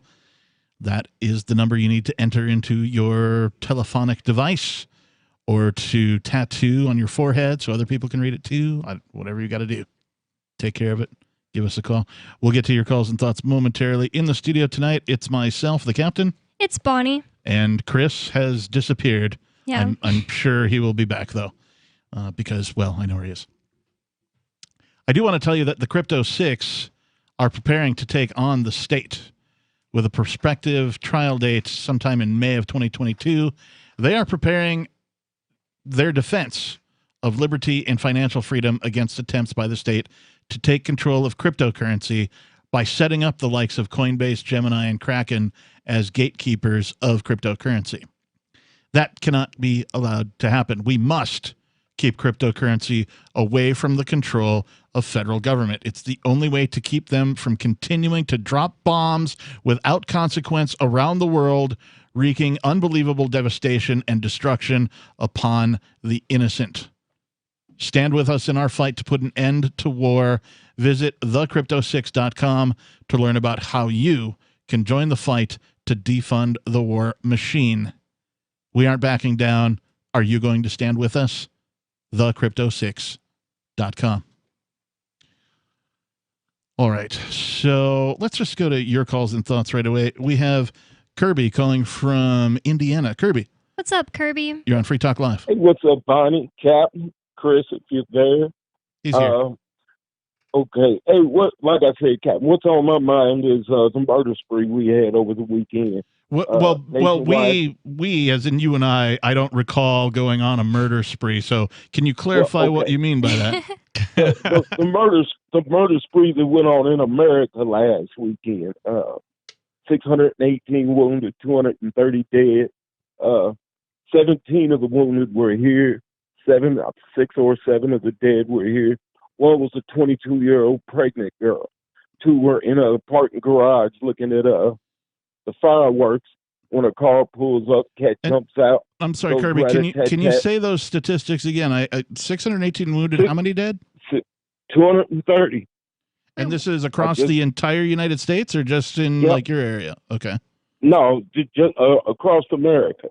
Wait, how did this happen? What does this mean? Was this a one thing, or was this all the murders that occurred? This is just all the murders that occurred in America over the 4th of July holiday. Oh, yeah. That sounds like a bad day in Fallujah, dude. Wow. It sure does. And did that include, drunk driving incidents, things like that? No, those are just people who got shot. Okay. Oh, my God. God. Those are just people who got shot. Well, Why do you think that is? There's 320-something million people in the United States. But still, that seems like a lot for one day. Or one weekend. It was July 4th weekend. But why do more people get murdered on July 4th? That's crazy. I mean, it is a holiday celebrating violence. I have a theory, and this is just one possible theory, and that is that on the 4th of July weekend, people set off fireworks. And so if you're going to shoot somebody, that gives you an audio cover, if you will. Wow. Right? People will be less likely to go, was that a gunshot? Oh, it's the 4th of July. It's just Bob setting off fireworks or whatever, right? I mean, that's premeditated murder as opposed to... I don't know what the statistics are, but I suspect the statistics are probably not, most of them are probably not premeditated like that. You think it's... well, I know here most of them seem to be clustered in gang areas. Yeah. Like Chicago, for example. Yeah, exactly, because half these cats that live over in the Post Road, that Harper area, came here from Chicago. They brought their gang mentality with them, and it's the same thing all over the country. Yeah, they've been leaving these metropolitan areas. I always like to places. I'm sorry, Kirby. I always like to point out to our listeners that are in favor of gun control. That is, taking away guns from ordinary people and only allowing the state to have them. and the criminals. That Illinois, the state, and more precisely Chicago, the city, already has as many of those laws as you could possibly imagine, and yet Chicago remains one of the top murderous cities in the United States. Oh yeah, everything I own is illegal in Chicago. So right. I won't even go through Illinois because I don't want to end up in jail because everything I own is illegal there. But I brought that up because everybody just goes back to watching the NBA finals or whatever. Mm-hmm. But this has been a banner year for those type of killings. I mean, we've had so far almost 140 in Indianapolis. Wow. Just this year. There's 1 million people that live in this county, little less. We've got the highest per capita murder rate in the country now. That's insane. Yeah, it is. It is. And it's not going to get any better unless we the people, decide to make it stop. Yeah. But as long as we rely on governments, states, police, it's not going to stop. It's going to continue to get worse. Yeah, and I just wish people would realize that. I agree with you wholeheartedly, and I always try to take up the side of the people in saying that it's your personal responsibility for your own defense, right? You can't outsource that. If you could, the state would have to get out of the way first. I mean, it could probably be outsourced, but the state doesn't do a good job of it. Right. I encourage people to go take a gun training course, whether you have to spend money, whether you have to, do something like Kirby. I know you guys do like a gun church type thing, Yep. or if you have to go, if you're not near any of that kind of stuff and you don't know anybody, go take a course. Yes, it costs some money, but go take a course. Find out what gun is right for you, what fits your hand, what fits, your personal lifestyle. We were talking a little bit earlier about abortion and like the cases of rape, right? Well, we know that the police have no desire to, work through the backlog of all the rape kits that have been submitted. So if you are out there and you are afraid of being raped, well, the great equalizer, of course, is a firearm. It's kind of an interesting subject to talk about because if you look at like rapes, most rapes they're not occurring in that type of a situation. So the gun probably won't even help. It's just making smarter choices, Yep. not going out with people who are, of violent sorts, who would, do those sorts of things. That's, it's usually with a girlfriend or something of that nature that the rapes occur. So it's the gun probably is. Well, but still, if you're a person of a smaller stature, right? That is, you're not a giant, you're not a big person.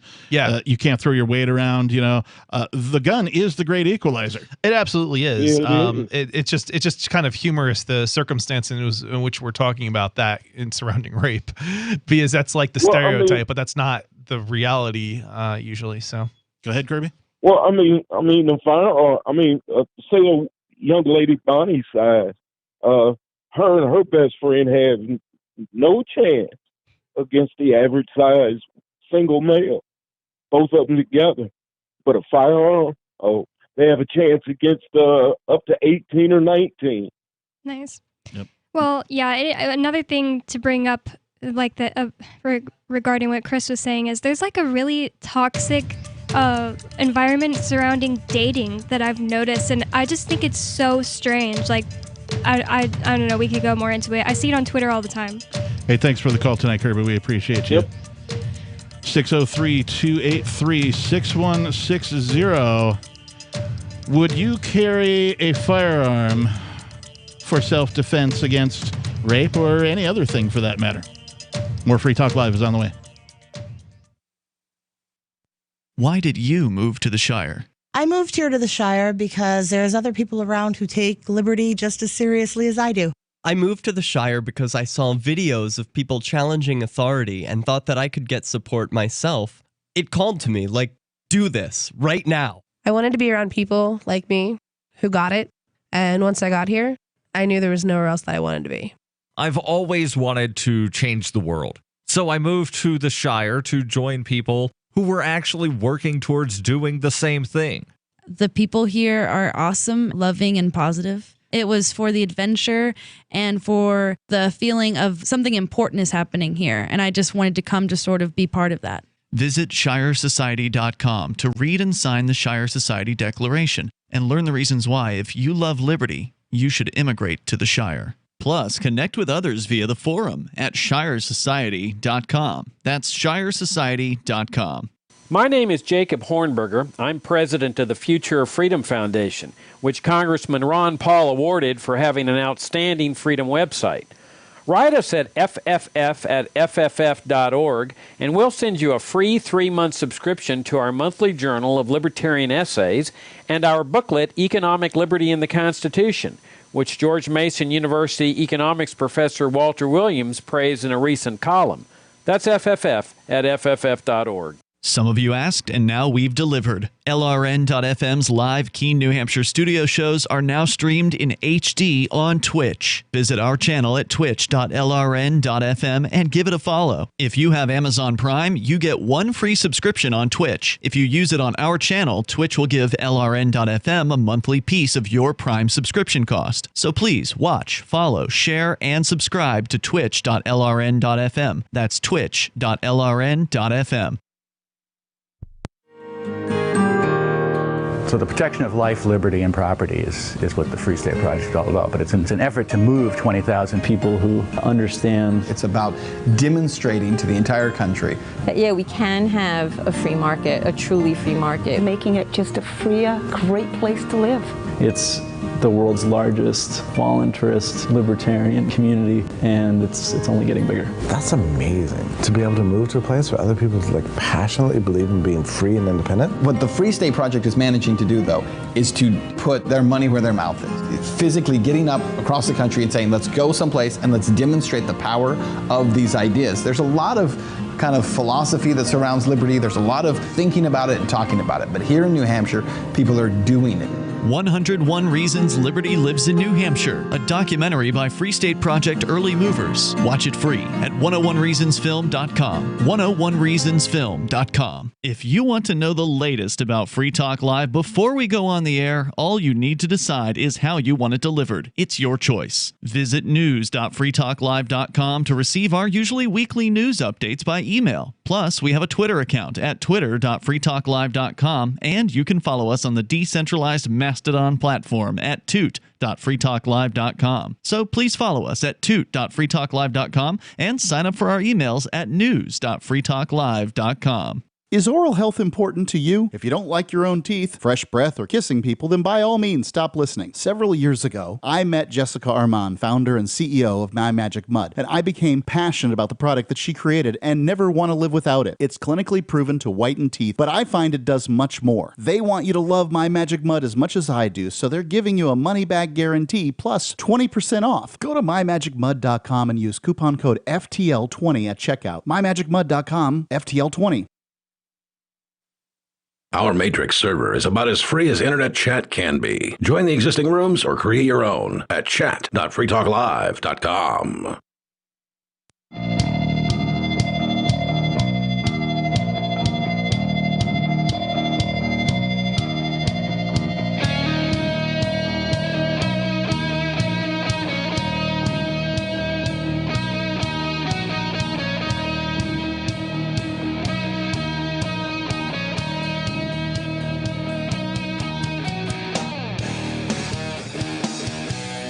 Ifre Octe Ivle.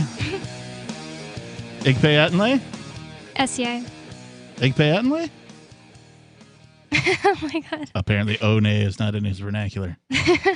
This is Free Talk Live, in case you were wondering. Chris looks so confused. Have you ever heard of Pig Latin, Chris? I never thought about it. Do cops speak Pig Latin? In Italy? Ude opsque ixpe igpe atenle. See if any cops call in and be like, SCA. It's real. Like, I have to put a lot of focus on speaking it. It's been so long since I've actually used it. It just popped into my head randomly when we were coming back from the break there, and I was like, Pig Latin for whatever reason. So yeah.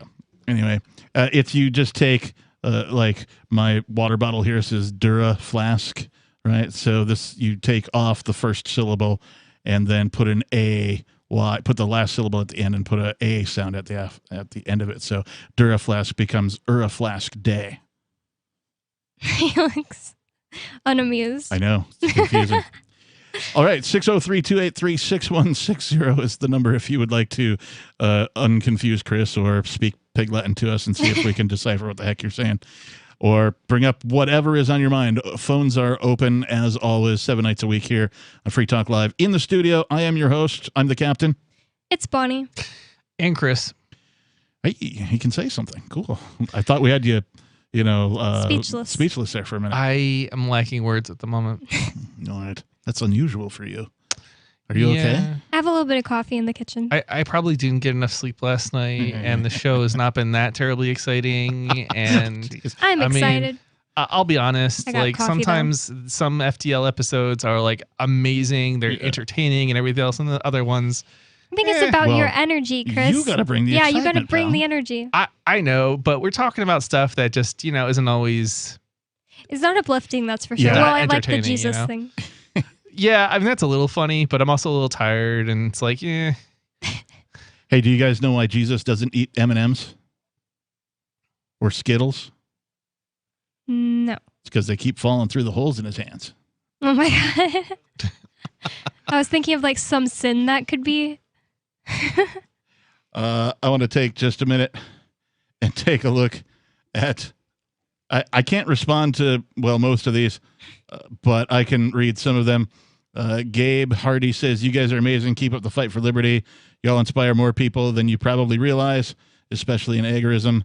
I'll probably move my whole family over there from Minnesota in not too long if I can find a big enough place to rent from a private homeowner. Thanks for all you do." Yes, Gabe, you can find that.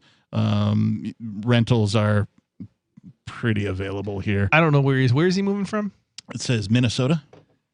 Ooh, I don't know what the cost of living in Minnesota is. It's higher than it is here by quite. Oh, it is. Okay. Captain used to live there. I was gonna say, I mean, I don't feel like it's a big city. New Hampshire is all that expensive, but then again, I moved from one of the top 5 most expensive states in the nation. If you're able to retain your, Minnesota income, unless you're out in the rural areas, but if you're like Minneapolis is a city, St. Paul, Minneapolis, they're the twin cities. If you're in that area, certainly you're making, a city wage. And if you're able to maintain that and move here to New Hampshire, you'd probably be better off financially. Plus Minnesota also has a state income tax, or at least they did when I lived there. Yeah. All I know is I did amazingly well when I moved. I maintained my income. I probably saw a bump in my income just because, less taxation. From New Jersey, right? Yeah, from New Jersey. And then I got like twice the house for half the price. It's like I did the same thing. I come from Seattle. I got my house for 25% of, the cost of what a house is going for. I mean, you can't get in Seattle proper, you can't get a home for like sub $500,000. Yeah, I actually downgraded because I'm like, I actually have too much home, and so I end up paying like half. I think I literally paid half for a slightly smaller property, but half what I sold my old home for. So, Jesus the Cynic says, "I shall bless all abortions." Hired rock climbers. Somebody named Hurt Yog says, "Yo, is that a capitalist peace flag in the back?" Why is that capitalist? I don't. Maybe because it's yellow and black, like ANCAP or something. Oh, well, we're not anti-capitalist. No, anarcho-capitalist. Yellow and black is the flag. So all of these subgenres of anarchism, there's like anarcho-capitalist, there's anarcho-primitive, there's anarcho blah blah. Communist. Yeah, ANCOM is red and black. ANCAP is yellow and black. ANPRIM is green and black, I believe. So they're all versions, flavors, if you will, of anarchism. I just thought they're trying to say, like, don't you guys hate capitalism? That's a capitalist flag because you got it from Amazon or something. I mean, first of all, we don't live in a capitalist society. Yeah. No. We live in a fascist society. Yep. Yeah, I always find it interesting how like socialists will attack capitalism, and in the back of my mind, I'm thinking, you understand we're living more in a socialist society than a capitalist one. More socialist, and also it's basically corporatism. Yeah, corporate fascism. Yeah, it's like, and then somebody's gonna get into like, I know people will get into how it's like, well, that's not socialism. Well, I don't really care what you call it. When you redistribute money from one group to another, yeah, I don't support that. And that's what we've got. Hurt Yog also says Texas is just Mexico, but less sepia tone. Oh my goodness. I thought that was hilarious. Who else we got? How do I say this? Chazatan W says, Shazam, my ninjas. And that's it. That's all we got. So there we go. That's the check-in with our chatters. If you're on any of our streaming platforms, gosh, what are we on? We're on Odyssey now, which is the folks at Library, LBRY. That's their new branded front end. I actually had a chance to watch on Odyssey, and it was amazing. Nice. So much better than what we had before. Yeah. What'd you so much watch? better than Which episode? YouTube, so much better than what's up? Twitch, is it, I think? Yep. Yeah, so much better than Twitch. Every time I was watching Twitch, it would like interrupt with ads and all sorts of other Oh my stuff. God. And YouTube was just a low quality video, and now with Odyssey, high quality video, didn't get any of the interruptions, didn't get any of the ads. It's just so much better. And it's permanent decentralized backup too. So if you've missed an episode, or if somehow one of these other platforms decides to cancel Free Talk Live and deplatform us, all of our back episodes will be available on the Odyssey platform. Did you watch our episode from Arya's studio? Yeah, I did, I think. Because I think she has higher quality cameras. But I think I also watched one for Free Talk Live here too. So I think the Free Talk Live one is the one that I was thinking of. But no, the one Aria, I did watch I watched the episode from Aria, but that wasn't on Odyssey. That was still on I think it was Twitch. Oh, okay. We also have we're also on YouTube on Arya's channel right now. Yep, we're on Facebook, believe it or not. Yeah. Because we use a service that allows us to stream to multiple platforms simultaneously. I didn't know we were still on Facebook. Yeah, That's still cool. on Facebook, yes, Facebook. Facebook Faye. Acebook Flay, yes. Ace Bay Ookflay? No, Ace Bay There's no L. Okay.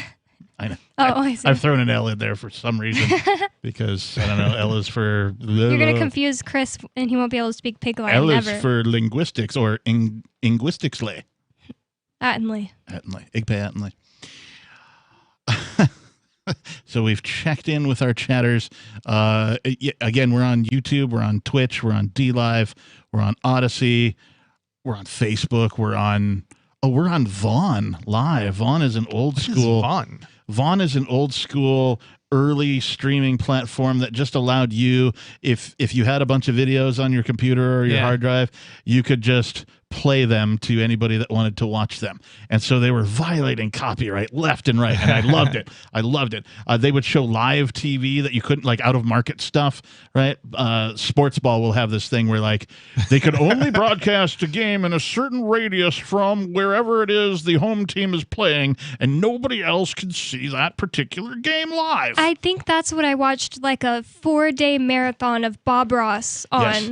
That is how I also discovered the Trailer Park Boys. Oh, nice. Somebody just had, and I think they only had like 2 or 3 seasons at the time, but somebody was just playing them all back to back and had it on loop. And you would just go there and you would turn it on and leave it on and laugh your butt off.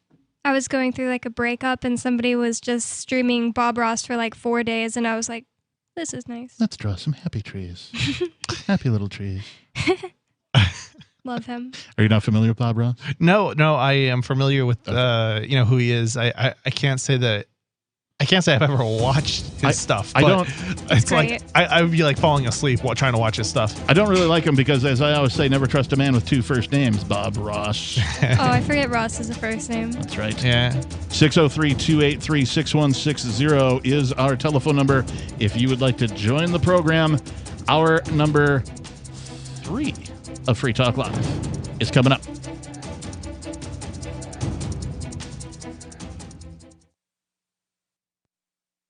Do you feel like your nation, state, or community no longer holds your values? Have you dreamt of a place where people agree that liberty is important and are free to pursue their projects so long as they respect the property of others? There are many people just like you that are discovering freeprivatecities.com.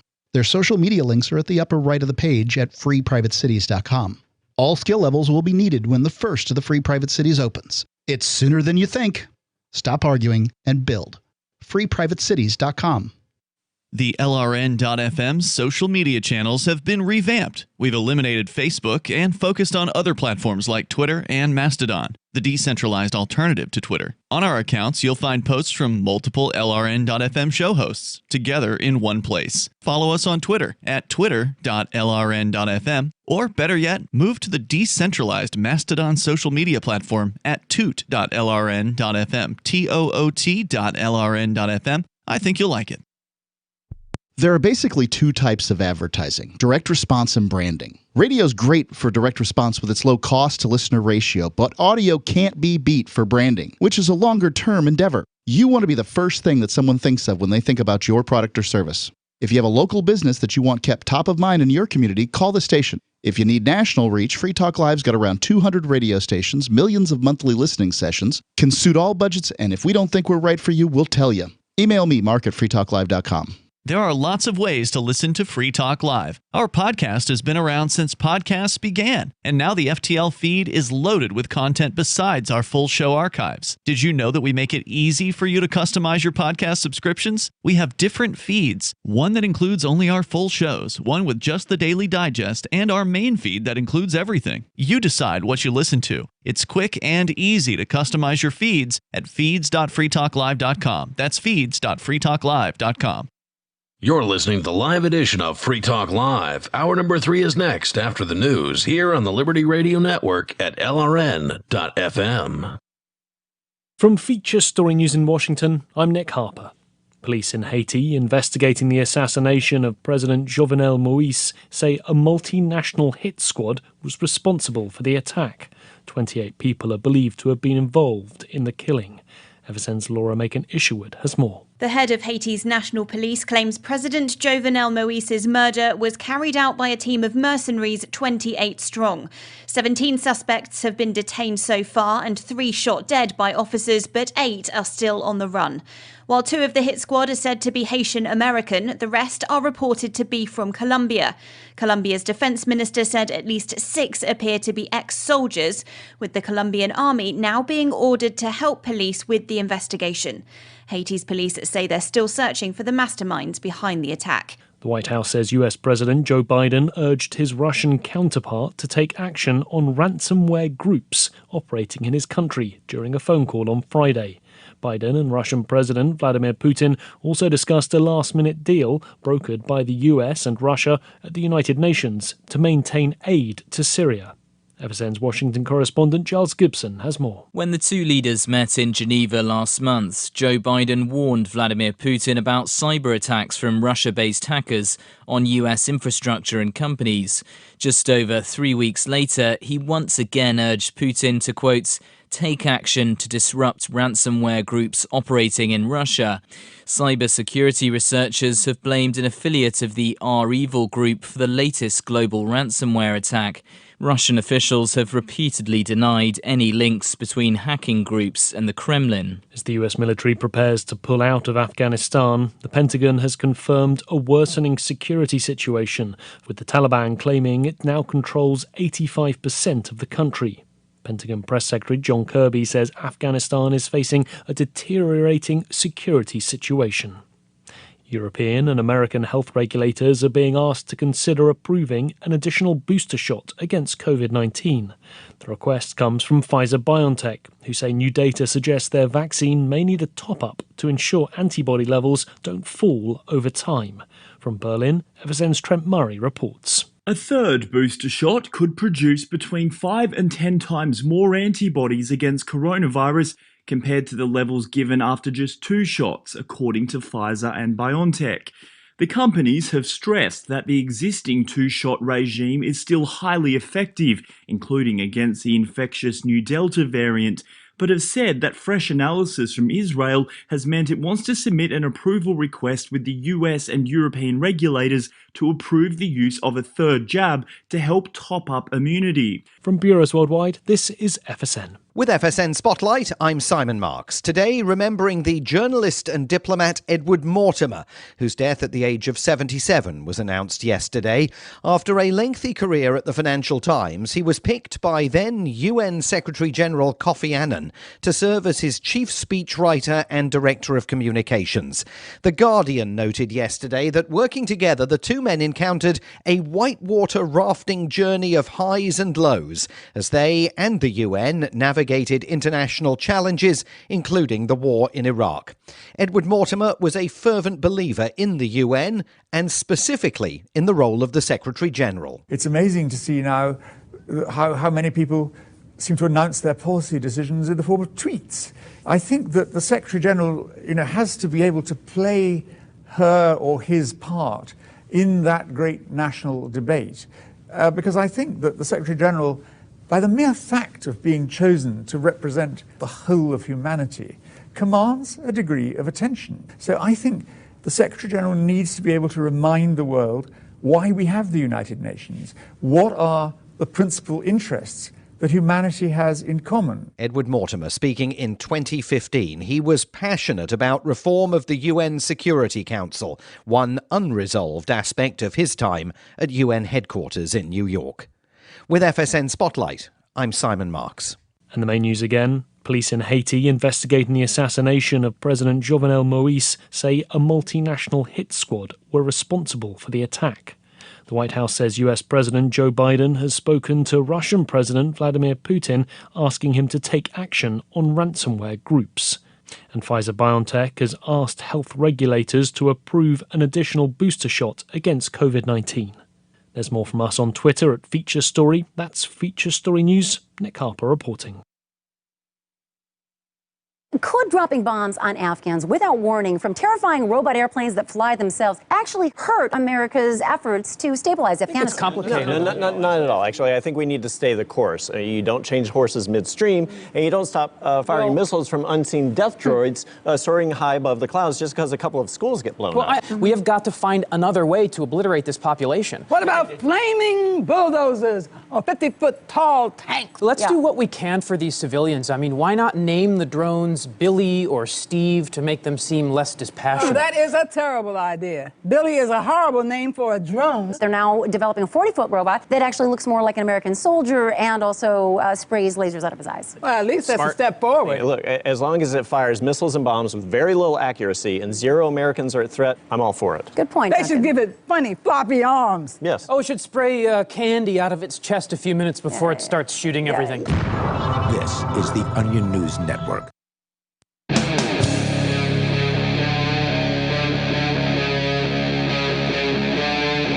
Free Talk Live.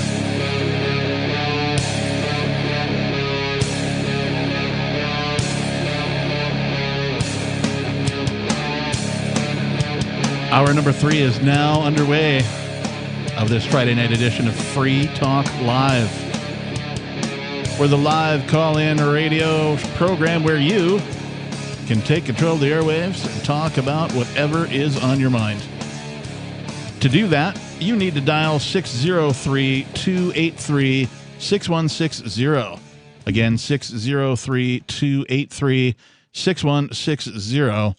If you happen to use SIP, S-I-P service, there's some instructions at freetalklive.com if you're technically inclined in that direction that you can also use to call in.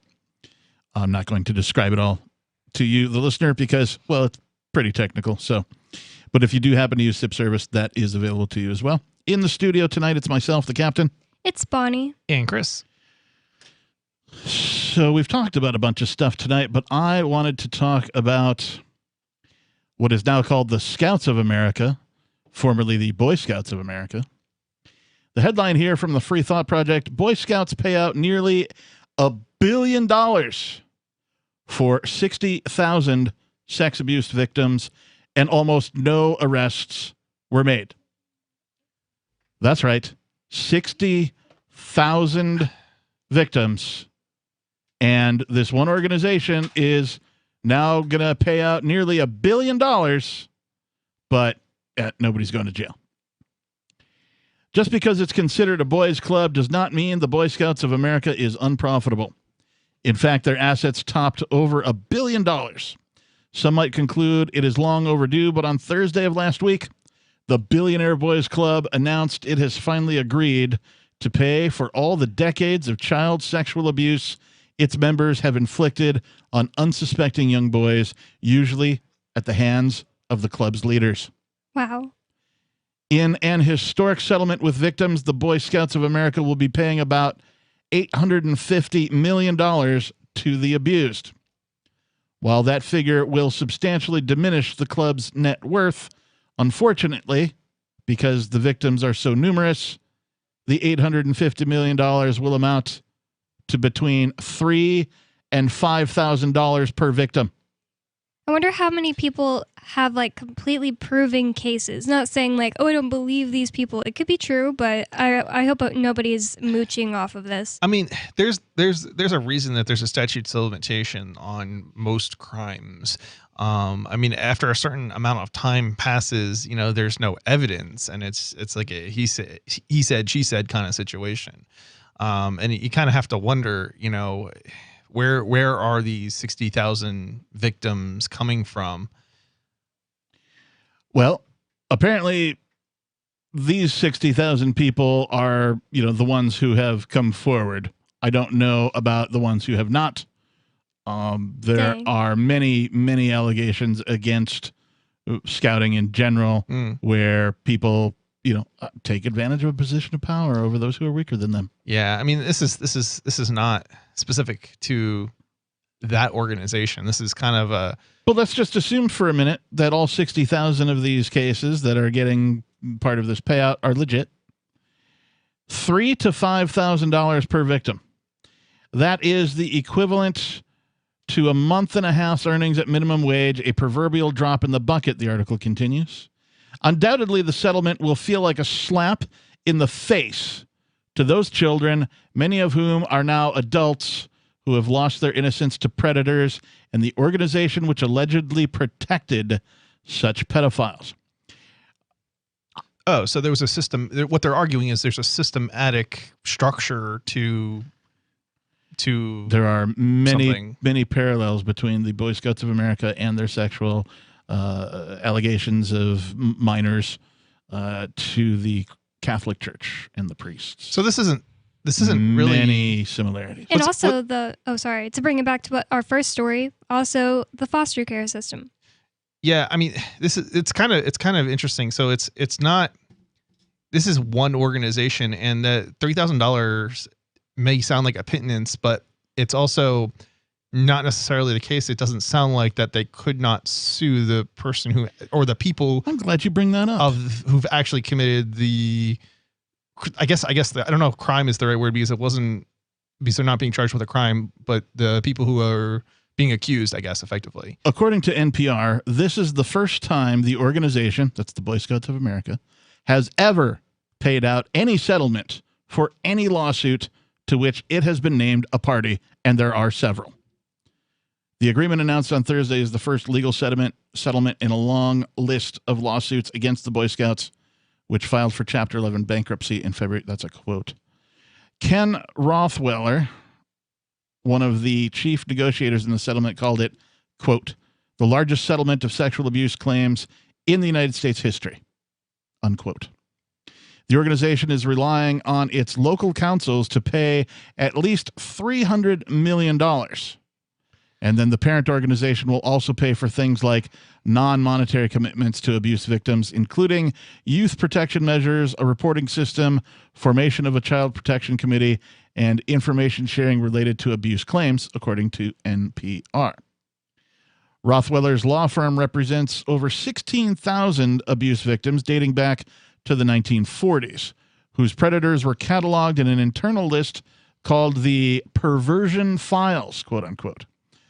Rothweller, along with Tim Kosnoff, partnered to form the group known as Abused in Scouting to bring awareness to the thousands upon thousands of victims, encouraging them to come forward. Kosnoff is now livid at the agreed-upon settlement, according to NPR, which quoted Kosnoff as saying, I don't know how you can characterize this as anything but a failure. I would say it is a non-starter. And if any client asked me if I thought it was a good deal for them, I would say no. You're talking about clients who in some cases were anally raped for years that are now supposed to get payments of $3,500 to maybe $5,000. That is an insult to all of the men who found the courage to file claims and participated in the process. I mean, absolutely. This sounds like it's something that should have been taken up with the police, not the organization in the first place. Like I'm trying to understand, like, at what point does an organization have like liability for something that somebody who was involved in that organization when they've committed a crime, right? Like, what makes you think it wasn't brought up with police?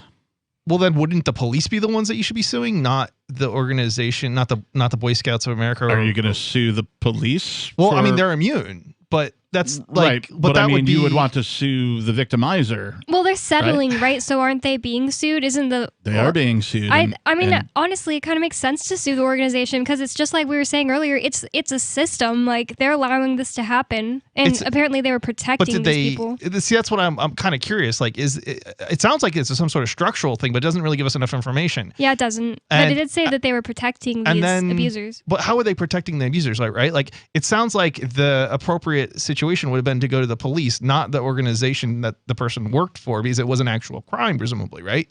So you missed the part where there were some arrests, okay, but barely anybody has gone to jail.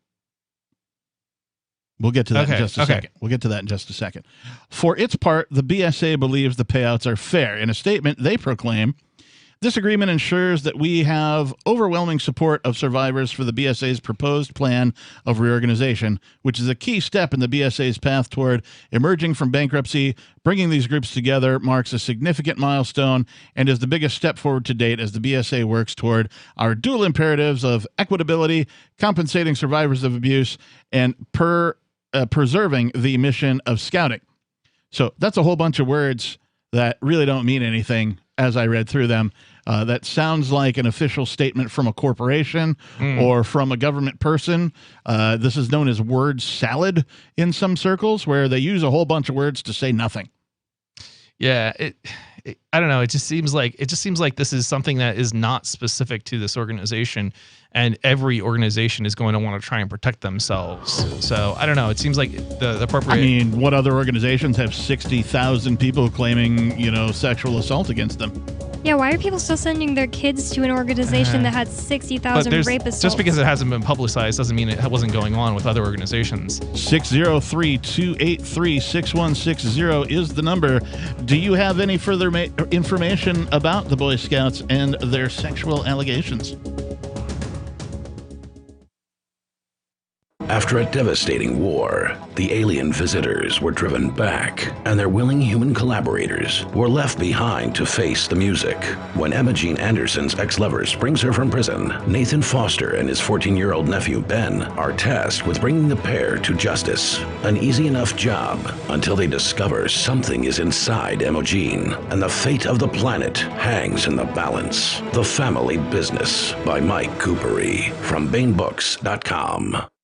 Are you tired of governments murdering people around the world? Stop using their money. There is an alternative. Bitcoin is a stateless, free market, non-political currency. Bitcoin cannot be inflated or controlled by any government. By using their money, you are helping the state. Stop doing it. You have an incredible alternative available now. Learn it, use it, spread it. Get started with Bitcoin at Bitcoin.com. That's Bitcoin.com. Do you feel like your nation, state, or community no longer holds your values? Have you dreamt of a place where people agree that liberty is important and are free to pursue their projects so long as they respect the property of others? There are many people just like you that are discovering FreePrivateCities.com. Their social media links are at the upper right of the page at FreePrivateCities.com. All skill levels will be needed when the first of the Free Private Cities opens. It's sooner than you think. Stop arguing and build. FreePrivateCities.com. What if you want to hear the latest episode of Free Talk Live, but all you have is your phone, you forgot to download our archive, and you have no data connection? You can call our Listen line at 641-793-0191. That's a long-distance number, so you may incur charges. If not, listen as long as you want. 641-793-0191. The Free Talk Live listen line, 641-793-0191. If you're looking for work, or even if you're not, here's an innocent mistake you really want to avoid. Never return calls before listening to your voicemail. Your wireless phone sends calls you didn't answer into voicemail, and it shows you phone numbers for calls you missed. Important, don't call back callers you missed until you have first listened to your messages. Otherwise, you frustrate people who bothered to leave messages by asking them to repeat a message they just left as your voicemail greeting instructed them to. If you're a job applicant, this alone could be a deal killer. And even if you're not, there are few things you can convey to someone that are as fundamentally maddening as, "I didn't hear you." With money and attention so scarce now, effective communication skills have never been more important. For more tips for job seekers and everyone else, hit survivalspeech.com. I'm Holland Cook. Tired of cancel culture? Sick of mega tech corporations holding an axe over your head? Join the LRN.FM Matrix chat server. It's self-hosted, so no one else can tell us what to do or say. Don't like the existing channels? You can make your own. You can even connect into some of our channels from other Matrix servers. It's federated. For the full LRN.FM Matrix experience, though, you should join our server via the step-by-step instructions at chat.lrn.fm. Chat.lrn.fm.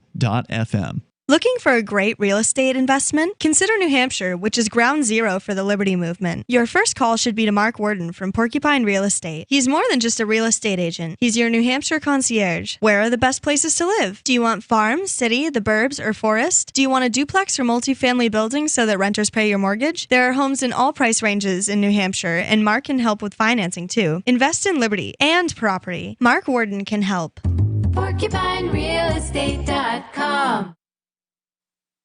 You can stick it to the man and big tech. Join our FTL social mastodon at social.freetalklive.com.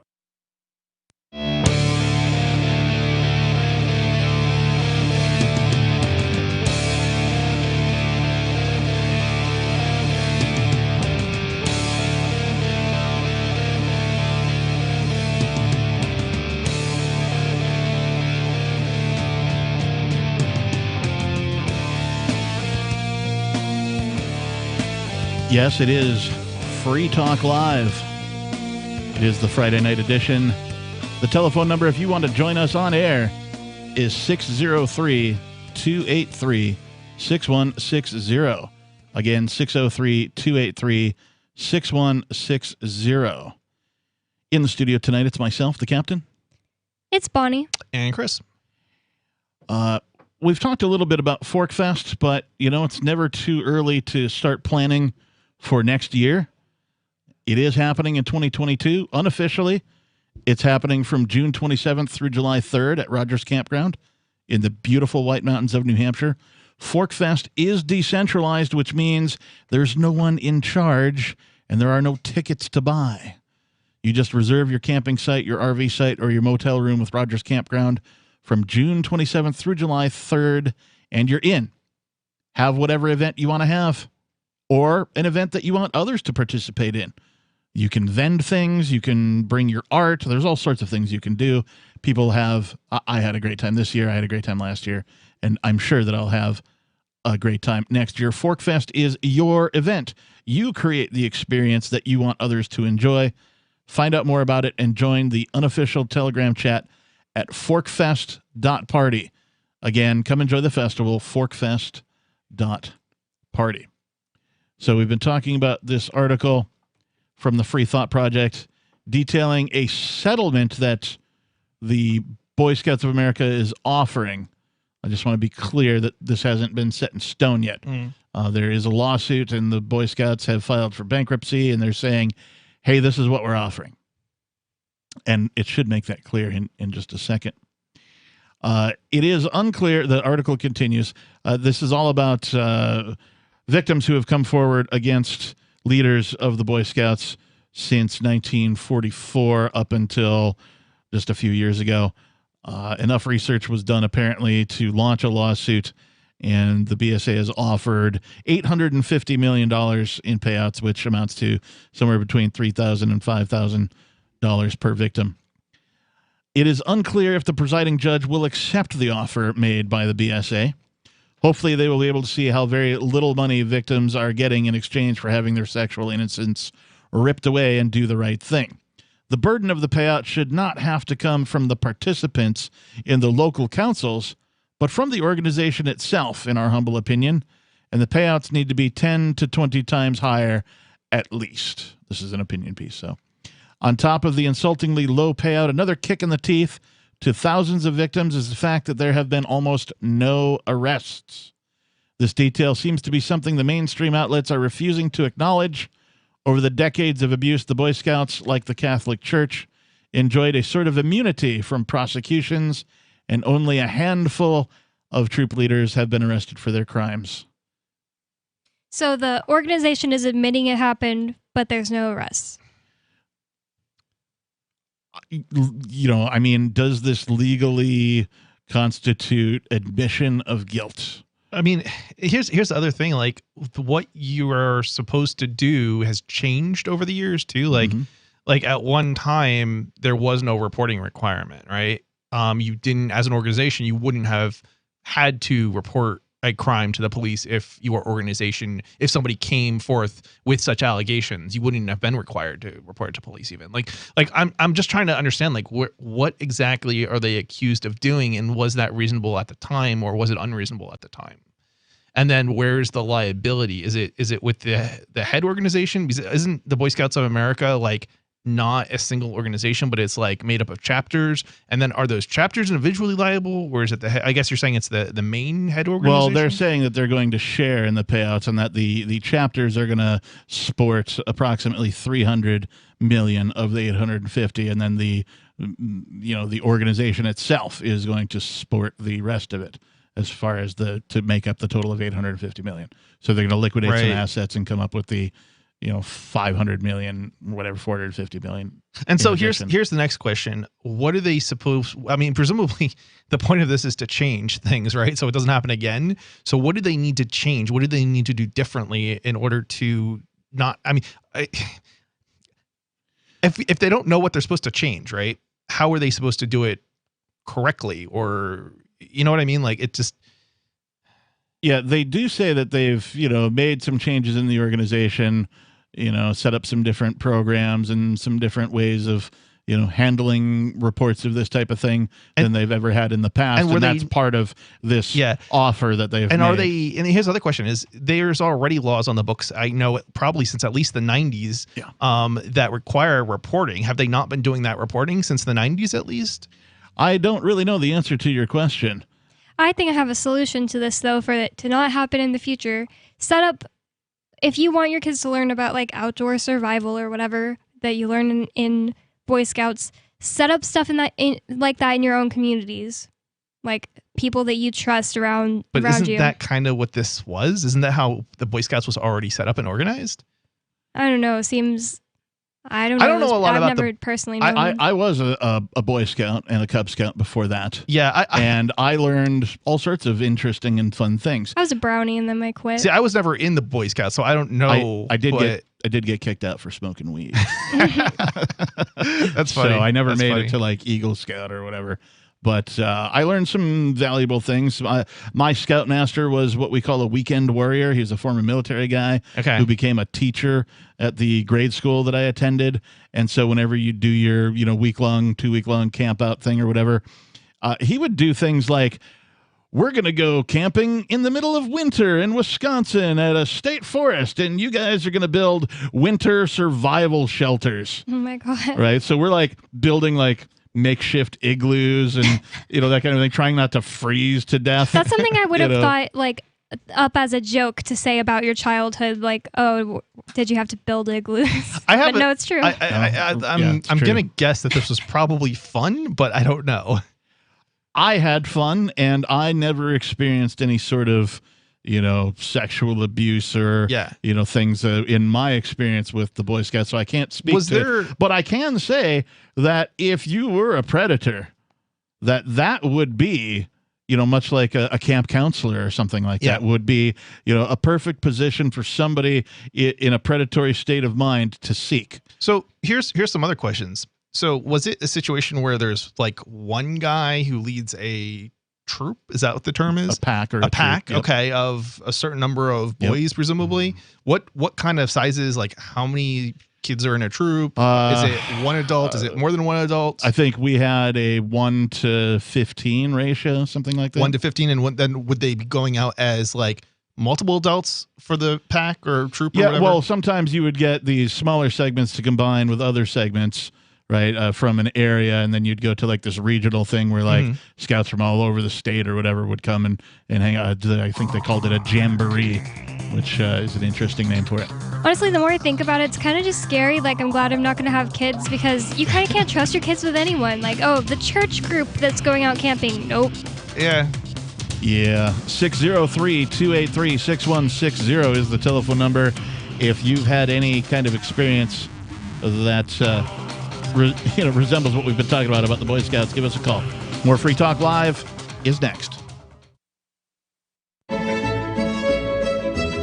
Carl Watner, longtime proponent of a voluntary society, died last December. You may have seen his articles published on his website, voluntarist.com, in his newsletter, The Voluntarist, the Mises Institute, or elsewhere over the last 40 years. His newest book, I Must Speak Out, Volume 2, The Best of the Voluntarist, is now available via Liberty Under Attack Publications. This 430-page second volume spans the years of 2000 through 2020 and includes articles by Carl Watner, Hans Hermann Hoppe, Carl Hess, Benjamin Tucker, George H. Smith, Lysander Spooner, Pete Eyre, Joyce Brand, and many others. I Must Speak Out is for the newly initiated, the veteran voluntarist, or anywhere in between. Buy the book now at libertyunderattack.com/voluntarist. For more great content on building a voluntary society and for Carl's extensive archives, check out voluntarist.com. From Feature Story News in Washington, I'm Nick Harper. Police in Haiti investigating the assassination of President Jovenel Moïse say a multinational hit squad was responsible for the attack. 28 people are believed to have been involved in the killing. FSN's Laura Macon-Isherwood has more. The head of Haiti's national police claims President Jovenel Moïse's murder was carried out by a team of mercenaries 28 strong. 17 suspects have been detained so far and 3 shot dead by officers, but 8 are still on the run. While 2 of the hit squad are said to be Haitian American, the rest are reported to be from Colombia. Colombia's defense minister said at least 6 appear to be ex-soldiers, with the Colombian army now being ordered to help police with the investigation. Haiti's police say they're still searching for the masterminds behind the attack. The White House says US President Joe Biden urged his Russian counterpart to take action on ransomware groups operating in his country during a phone call on Friday. Biden and Russian President Vladimir Putin also discussed a last-minute deal brokered by the US and Russia at the United Nations to maintain aid to Syria. FSN's Washington correspondent Giles Gibson has more. When the two leaders met in Geneva last month, Joe Biden warned Vladimir Putin about cyber attacks from Russia-based hackers on US infrastructure and companies. Just over 3 weeks later, he once again urged Putin to, quote, take action to disrupt ransomware groups operating in Russia. Cybersecurity researchers have blamed an affiliate of the REvil group for the latest global ransomware attack. Russian officials have repeatedly denied any links between hacking groups and the Kremlin. As the US military prepares to pull out of Afghanistan, the Pentagon has confirmed a worsening security situation, with the Taliban claiming it now controls 85% of the country. Pentagon Press Secretary John Kirby says Afghanistan is facing a deteriorating security situation. European and American health regulators are being asked to consider approving an additional booster shot against COVID-19. The request comes from Pfizer-BioNTech, who say new data suggests their vaccine may need a top-up to ensure antibody levels don't fall over time.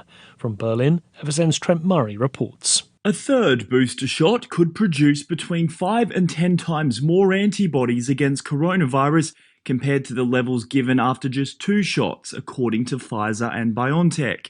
The companies have stressed that the existing two-shot regime is still highly effective, including against the infectious new Delta variant, but have said that fresh analysis from Israel has meant it wants to submit an approval request with the US and European regulators to approve the use of a third jab to help top up immunity. From Bureaus Worldwide, this is FSN.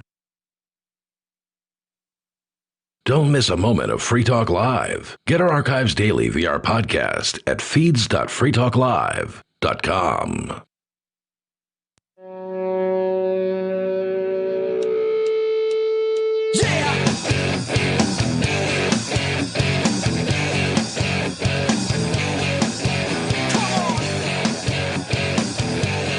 Yes, it is Free Talk Live. We are the live call-in radio talk show where you can call in and talk about whatever is on your mind.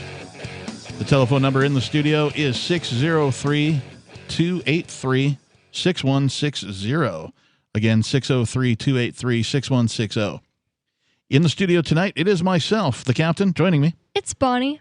And Chris.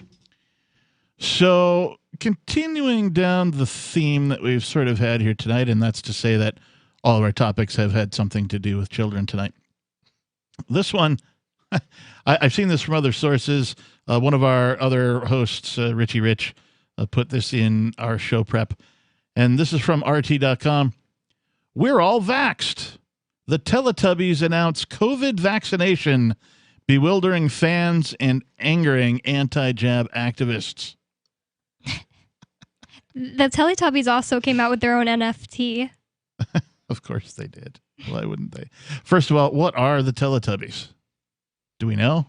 I'm too old to know what they are. It's a children's show. I know it's a show, but what are they? I have no idea what they are. They're these weird-looking, aliens, monocolored. Kind of like monkeys. Is that what they're supposed to be? Aliens? I don't know. They kind of look like they have maybe mouse faces, but no whiskers. Yeah, kind of mouse. They each have this really weird, I don't know what to call it, this symbol sticking out of the top of their head that looks like a donut on a stick. I had a German foreign exchange student friend, and he said that they would play like the American version, which they have different names in Germany, but they would play the American version's theme song and laugh so hard because when the last one came out and said his name was Poe, they would laugh so hard because that means ass in Germany. That's fantastic. Before we talk more about the Teletubbies, I just want to take a minute and say thank you to Mr. Spooner. Mr. Spooner is a silver level amplifier for Free Talk Live. What does that mean, you might be asking yourself? Well, you can find out at amp.freetalklive.com. Essentially, Mr. Silver gives $5 a month for the express purpose of getting this radio program onto more radio stations across America. We're on a couple of satellite stations and of course on the internet as well. But in exchange for his $5, he's supporting a great cause, which is getting this show on more stations. And there's a couple of perks that he gets for that. The perks really aren't that important. But again, go to amp.freetalklive.com. If you enjoy this program, if you've enjoyed the different hosts and co-hosts that we've had here over the years and that we currently have going on, if you've gotten any value out of this program and you agree and would like to see the ideas of freedom spread further, please consider becoming an amplifier over at amp.freetalklive.com. Thank you again, Mr. Spooner. You are appreciated. All right, so we've gotten through the headline. We're all vaxxed. The Teletubbies announced COVID vaccination, bewildering fans and angering anti-jab activists. So if these are some sort of weird alien, pseudo creatures, why do they need to be vaxxed? Does it transmit to Teletubbies? Yeah, do Teletubbies have a similar physiology to human beings? Do they have arteries and everything to take a vaccine? Well, I don't know if you inject into an artery. I'm pretty ignorant of medical things. That's okay. No thoughts, Chris? Okay. Children's television. This is like, man, I'm sorry. I don't got any kids. I don't know. This would be like the Muppets coming out going, we all got our really puppets? Yeah. Really? Hand puppets?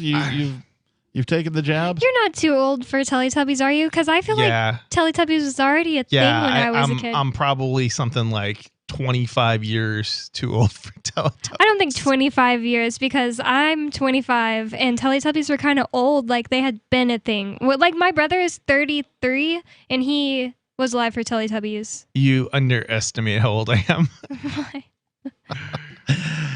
So, children's television stars, the Teletubbies, announced on Wednesday that they had been fully vaccinated against COVID-19, drawing mixed reactions from current and former fans of the show.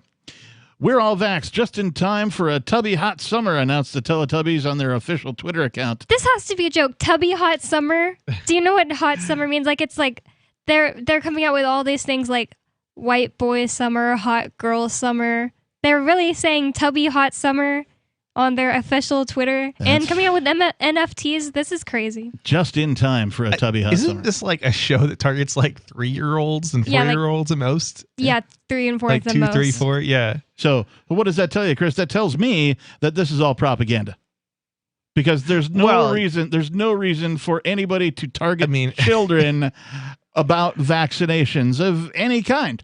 I don't even remember the Teletubbies speaking English. I thought that they just made noises and there was a narrator. Yeah, that was kind of my recollection of like I remember like back in the 90s when Teletubbies were first a thing, they were attacked or targeted or attacked or however you want to phrase it because they didn't speak words. They were, and maybe I've got the wrong kid show, but I'm pretty sure this is the one. No, they were also in the news because some people believed that they were asexual. And they didn't have specific males or females. Yeah. And so there was a big hubbub in the news about that. So were all of y'all's rock stars in the 80s. Which was kind of funny because it's like, aren't these like, are these supposed to be like, they're not supposed to be adults. They're supposed to be like young, not my rock kids, right? Like they behave like kids, right? In the show? Yeah, they are kind of like kids. Again, I don't know. They roll around and stuff. I don't remember ever watching an episode of the Teletubbies. I remember them being around. They weren't around when you were... Not when I was a kid, but like I remember when they were all the rage, right? You know, like I'm pretty sure the Teletubbies... They had their 15 minutes of fame or whatever. Yeah, I'm pretty sure the Teletubbies date back to the 1990s, but I don't know. They were certainly not a thing when I was, when I was little. And to your Rockstar commentary, there were plenty of... androgynous? I don't know. I would say drag wearing rock stars in the rock and roll, but they were not mine. I thought you liked to Kiss. Aren't they kind of drag wearing? I only liked them when they were dressing up like demons and spitting fire and, that kind of a thing. I don't like rock stars, but I do like drag queens. And then they took off that makeup and decided to dress like, rock stars and big poofy hair, lots of Aquanet, that kind of a thing. You didn't like Boy George? No, I didn't, as a matter of fact. Is that the Beatles? No, you're thinking of George Harrison. No, he had a couple of hits. I'm not a... Yeah. I don't even know any songs by Boy George. It's just the proverbial, Let me see if I can think of one.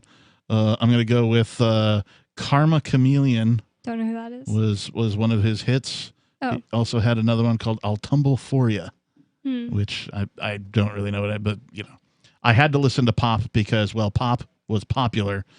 There was no internet. There was, 4 radio stations on the dial. One of them was the oldies station. One was the super religious station. One was like soft rock, right? And the other one was, we'll call it rock and roll, and pop, really. Pop has changed so much throughout the years. Like the Beatles was a pop group. But today, there's nothing on the radio that sounds like the Beatles. Nothing at all. Definitely not. And in fact, the Beatles would be classified as rock. Yeah, they would be classified as rock. But I, as a pop enthusiast, still think that any pop enthusiast needs to listen to the Beatles to understand and really appreciate pop. Oh, I'm a fan of the Beatles. Paul McCartney is one of the grooviest bassline writers that I think, should be appreciated for that, if nothing more. I think they should be appreciated for using synthesizers. When they first started doing that, they were synthesizers weren't even around when they were doing recordings. Yeah, they were. They recorded on something known as a 4-track. They did. Right. They recorded on something known as a 4-track, which means they had to mic up the drum kit and sub them all down to 1 track.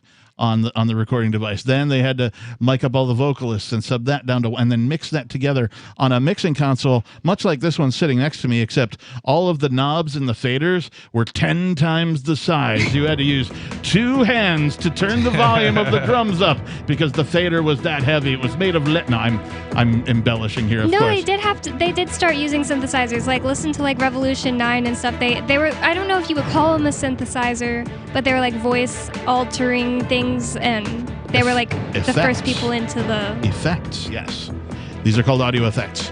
603-283-6160. More Free Talk Live coming up. Free Talk Live. The idea that politicians are leaders. Check your premises on that one. Cutting proof. Really? Would you really follow Barack Obama or George Bush? Would you really follow their every command? Would you follow their suggestions? Do you believe that politicians are somehow more knowledgeable than you are? That politicians are of a special group of people? They're a special little critter that for some reason is more enlightened or educated? Constantly you can hear talking heads refer to the authorities or our leaders in Washington, and it's just patently absurd. I mean, these people are failures at life. That's why they became politicians. Right. I mean, there's so many of them are attorneys. The good attorneys make a whole bunch of money and retire with yachts. The unsuccessful ones go into politics. Free Talk Live, 7 nights a week from 7 to 10 Eastern, live on the Liberty Radio Network at LRN.FM. So you've signed the Shire Society Declaration and are planning your move to New Hampshire to be around more liberty-oriented people. Next, sign up for the Shire Society Forum at forum.shiresociety.com. There are a bunch of people there who are already in the Shire, and they want to meet you. If you're already in the Shire physically, you should also come by the forums. Remember, not everyone uses Facebook. New people are signing up for the Shire Society Forum every month, so drop in and say hello at forum.shiresociety.com. Some of you asked, and now we've delivered. LRN.FM's live Keene, New Hampshire studio shows are now streamed in HD on Twitch. Visit our channel at twitch.lrn.fm and give it a follow. If you have Amazon Prime, you get 1 free subscription on Twitch. If you use it on our channel, Twitch will give LRN.FM a monthly piece of your Prime subscription cost. So please watch, follow, share, and subscribe to twitch.lrn.fm. That's twitch.lrn.fm. I've been told no in many different ways. I give you an order and you're going to obey it. George, you can go this way. You can do that and you have to leave here. You cannot bring Simon to the rally. Walk with me. Well, I'm comfortable here, actually. Whoa. Hey. Who do you think you are? Excuse me. There is no video and audio allowed in this office. No, I have work today. You ain't going to make it. Wait a minute. Hey! Oh my God! Unbelievable! Why are you running from me? Because you scared me. What am I being detained for? You're being served. What is this? You're being served. What is this? Bureaucrats have a funny way of telling people no. That's the sound of the men working on the chain. Derek J's Victimless Crime Spree. Watch it for free and order the Director's Cut DVD at victimlesscrimespree.com. If you want to know the latest about Free Talk Live before we go on the air, all you need to decide is how you want it delivered. It's your choice. Visit news.freetalklive.com to receive our usually weekly news updates by email. Plus, we have a Twitter account at twitter.freetalklive.com, and you can follow us on the decentralized Mastodon platform at toot.freetalklive.com. So please follow us at toot.freetalklive.com and sign up for our emails at news.freetalklive.com. The new 4th edition of Healing Our World, The Compassion of Libertarianism will take your understanding of liberty to a deeper level and has over 1,300 updated references, new cartoons, and a foreword by Dr. Ron Paul. With discounts for multiple book purchases, the 4th edition of Healing Our World is a great gift for the liberals, pragmatists, environmentalists, and Christians in your life who think libertarianism is cold-hearted. Get yours today at healing.freetalklive.com and use promo code FTL for a $5 discount. We're still not sure why you'd want to watch, but our video feed is streaming nightly for free at cam.freetalklive.com.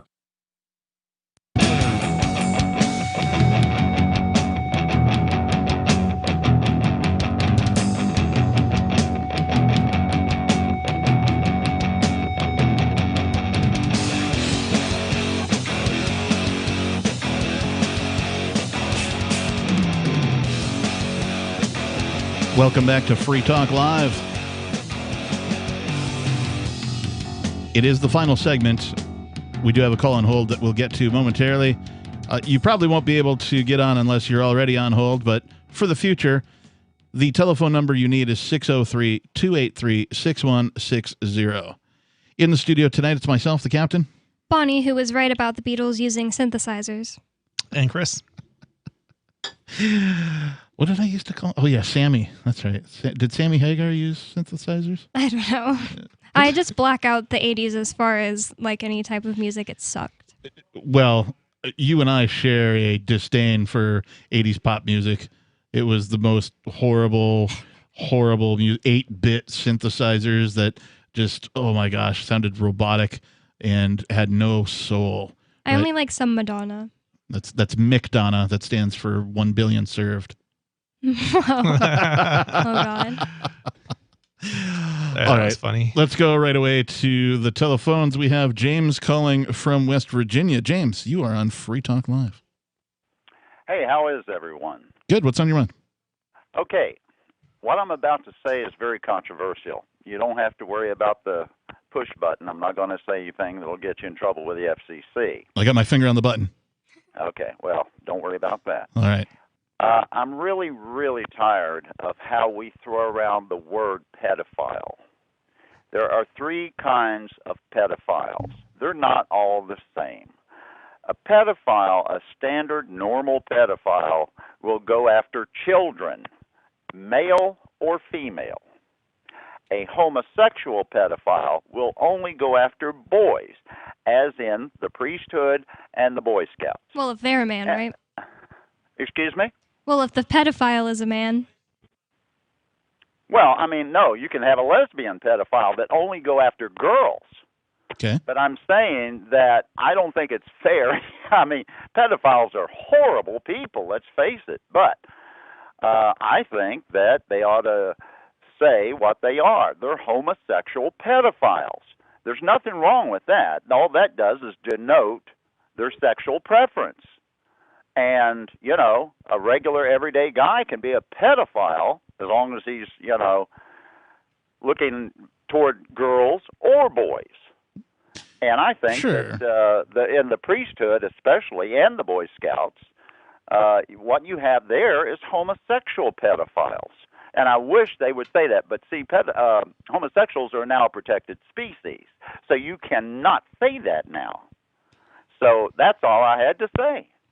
What is the Right, point I appreciate the of call. pointing that out, though? Like, that doesn't help anyone. That Yeah, I mean, that's like, it's a subgenre of pedophilia is what he's talking about, right? That's like, I'm not even sure what he was trying to say. We were talking about music, right? And like, when I grew up, there was just heavy metal, right? And there were a whole bunch of bands that were called metal that weren't even metal.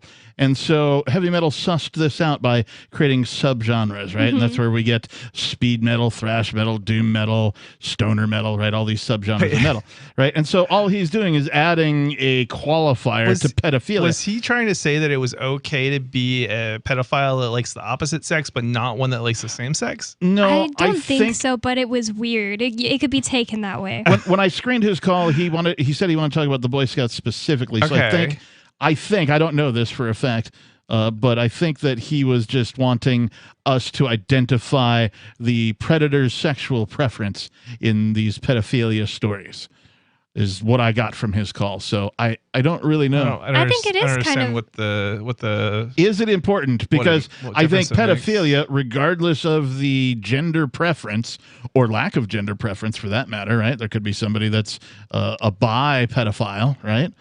I think what's up? So they like either or, I guess. Right, exactly. Okay. They'll take all children. Oh, It doesn't matter. Yep. Right? Okay. You know, Okay. they don't care, right? Okay. They're equal opportunity abusers.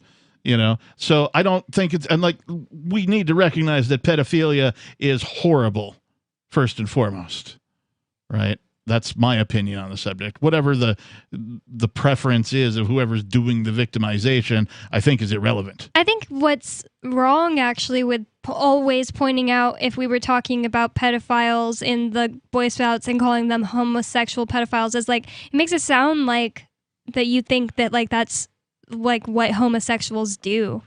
That's, you know what I mean? Right. If we're always saying like these homosexual pedophiles, then that's just giving more fuel to like the conservatives who are like, yep, that's what homosexuality leads to, or, you know, something like that. I think it's kind of just pointless and, if anything, harmful. I mean, yeah, this kind of reminds me of a, have you, I don't know if either of you guys have seen the YouTube video that's like, it's like from the 50s, and it's like, it basically makes out all homosexuals to be pedophiles. Yeah. So consenting adults, you know, whatever you want to do, as long as you do it between, you know, whomever is consenting, I don't care what you do. If you force yourself upon anybody, you are in the wrong. I don't care how old you are.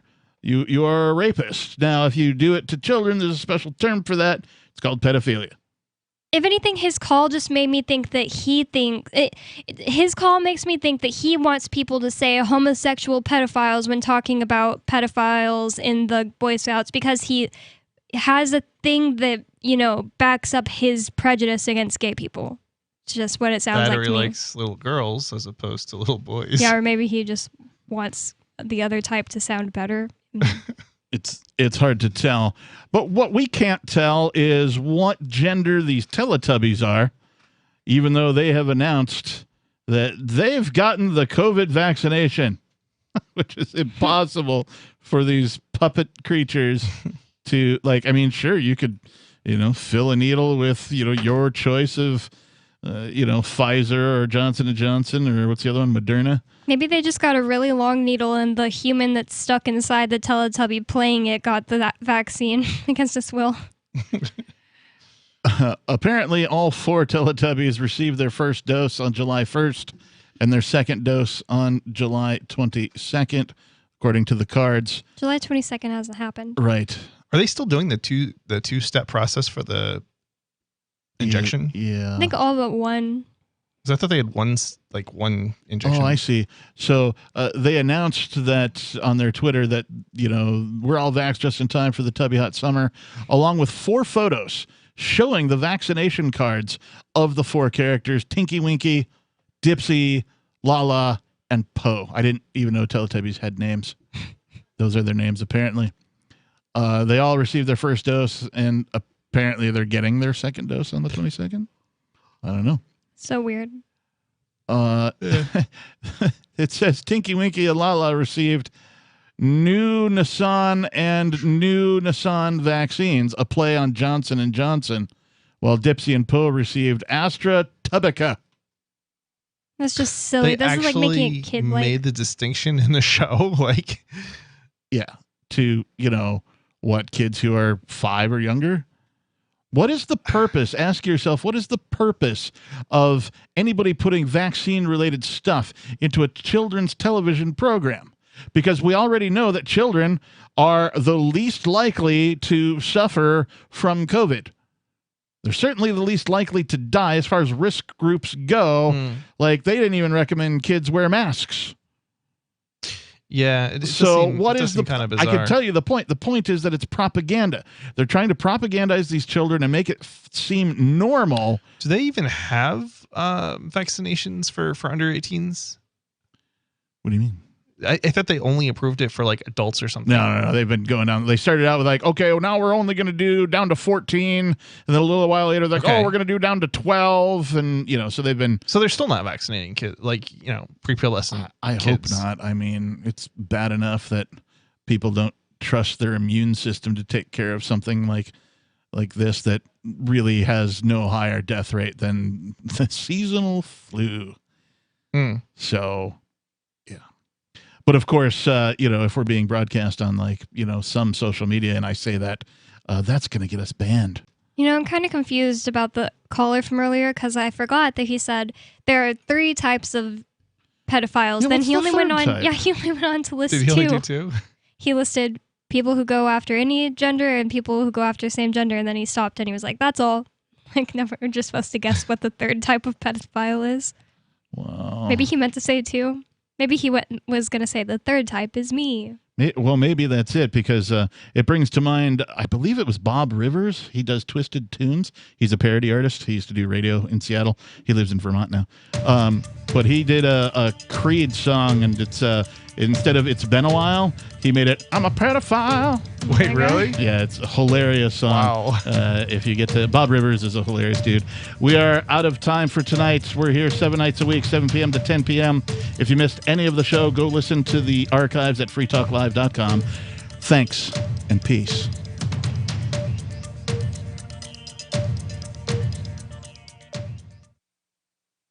When a lunar observatory detects a radio broadcast originating from Proxima Centauri, the nations of Earth discover their first contact with an alien race may also be their last. With the Proximans facing an extinction-level disaster, Earth must choose between sending a ship on a multi-year journey or allowing nature to take its course. Saving Proxima, a hard science fiction thriller by Travis S. Taylor and Les Johnson from BaneBooks.com.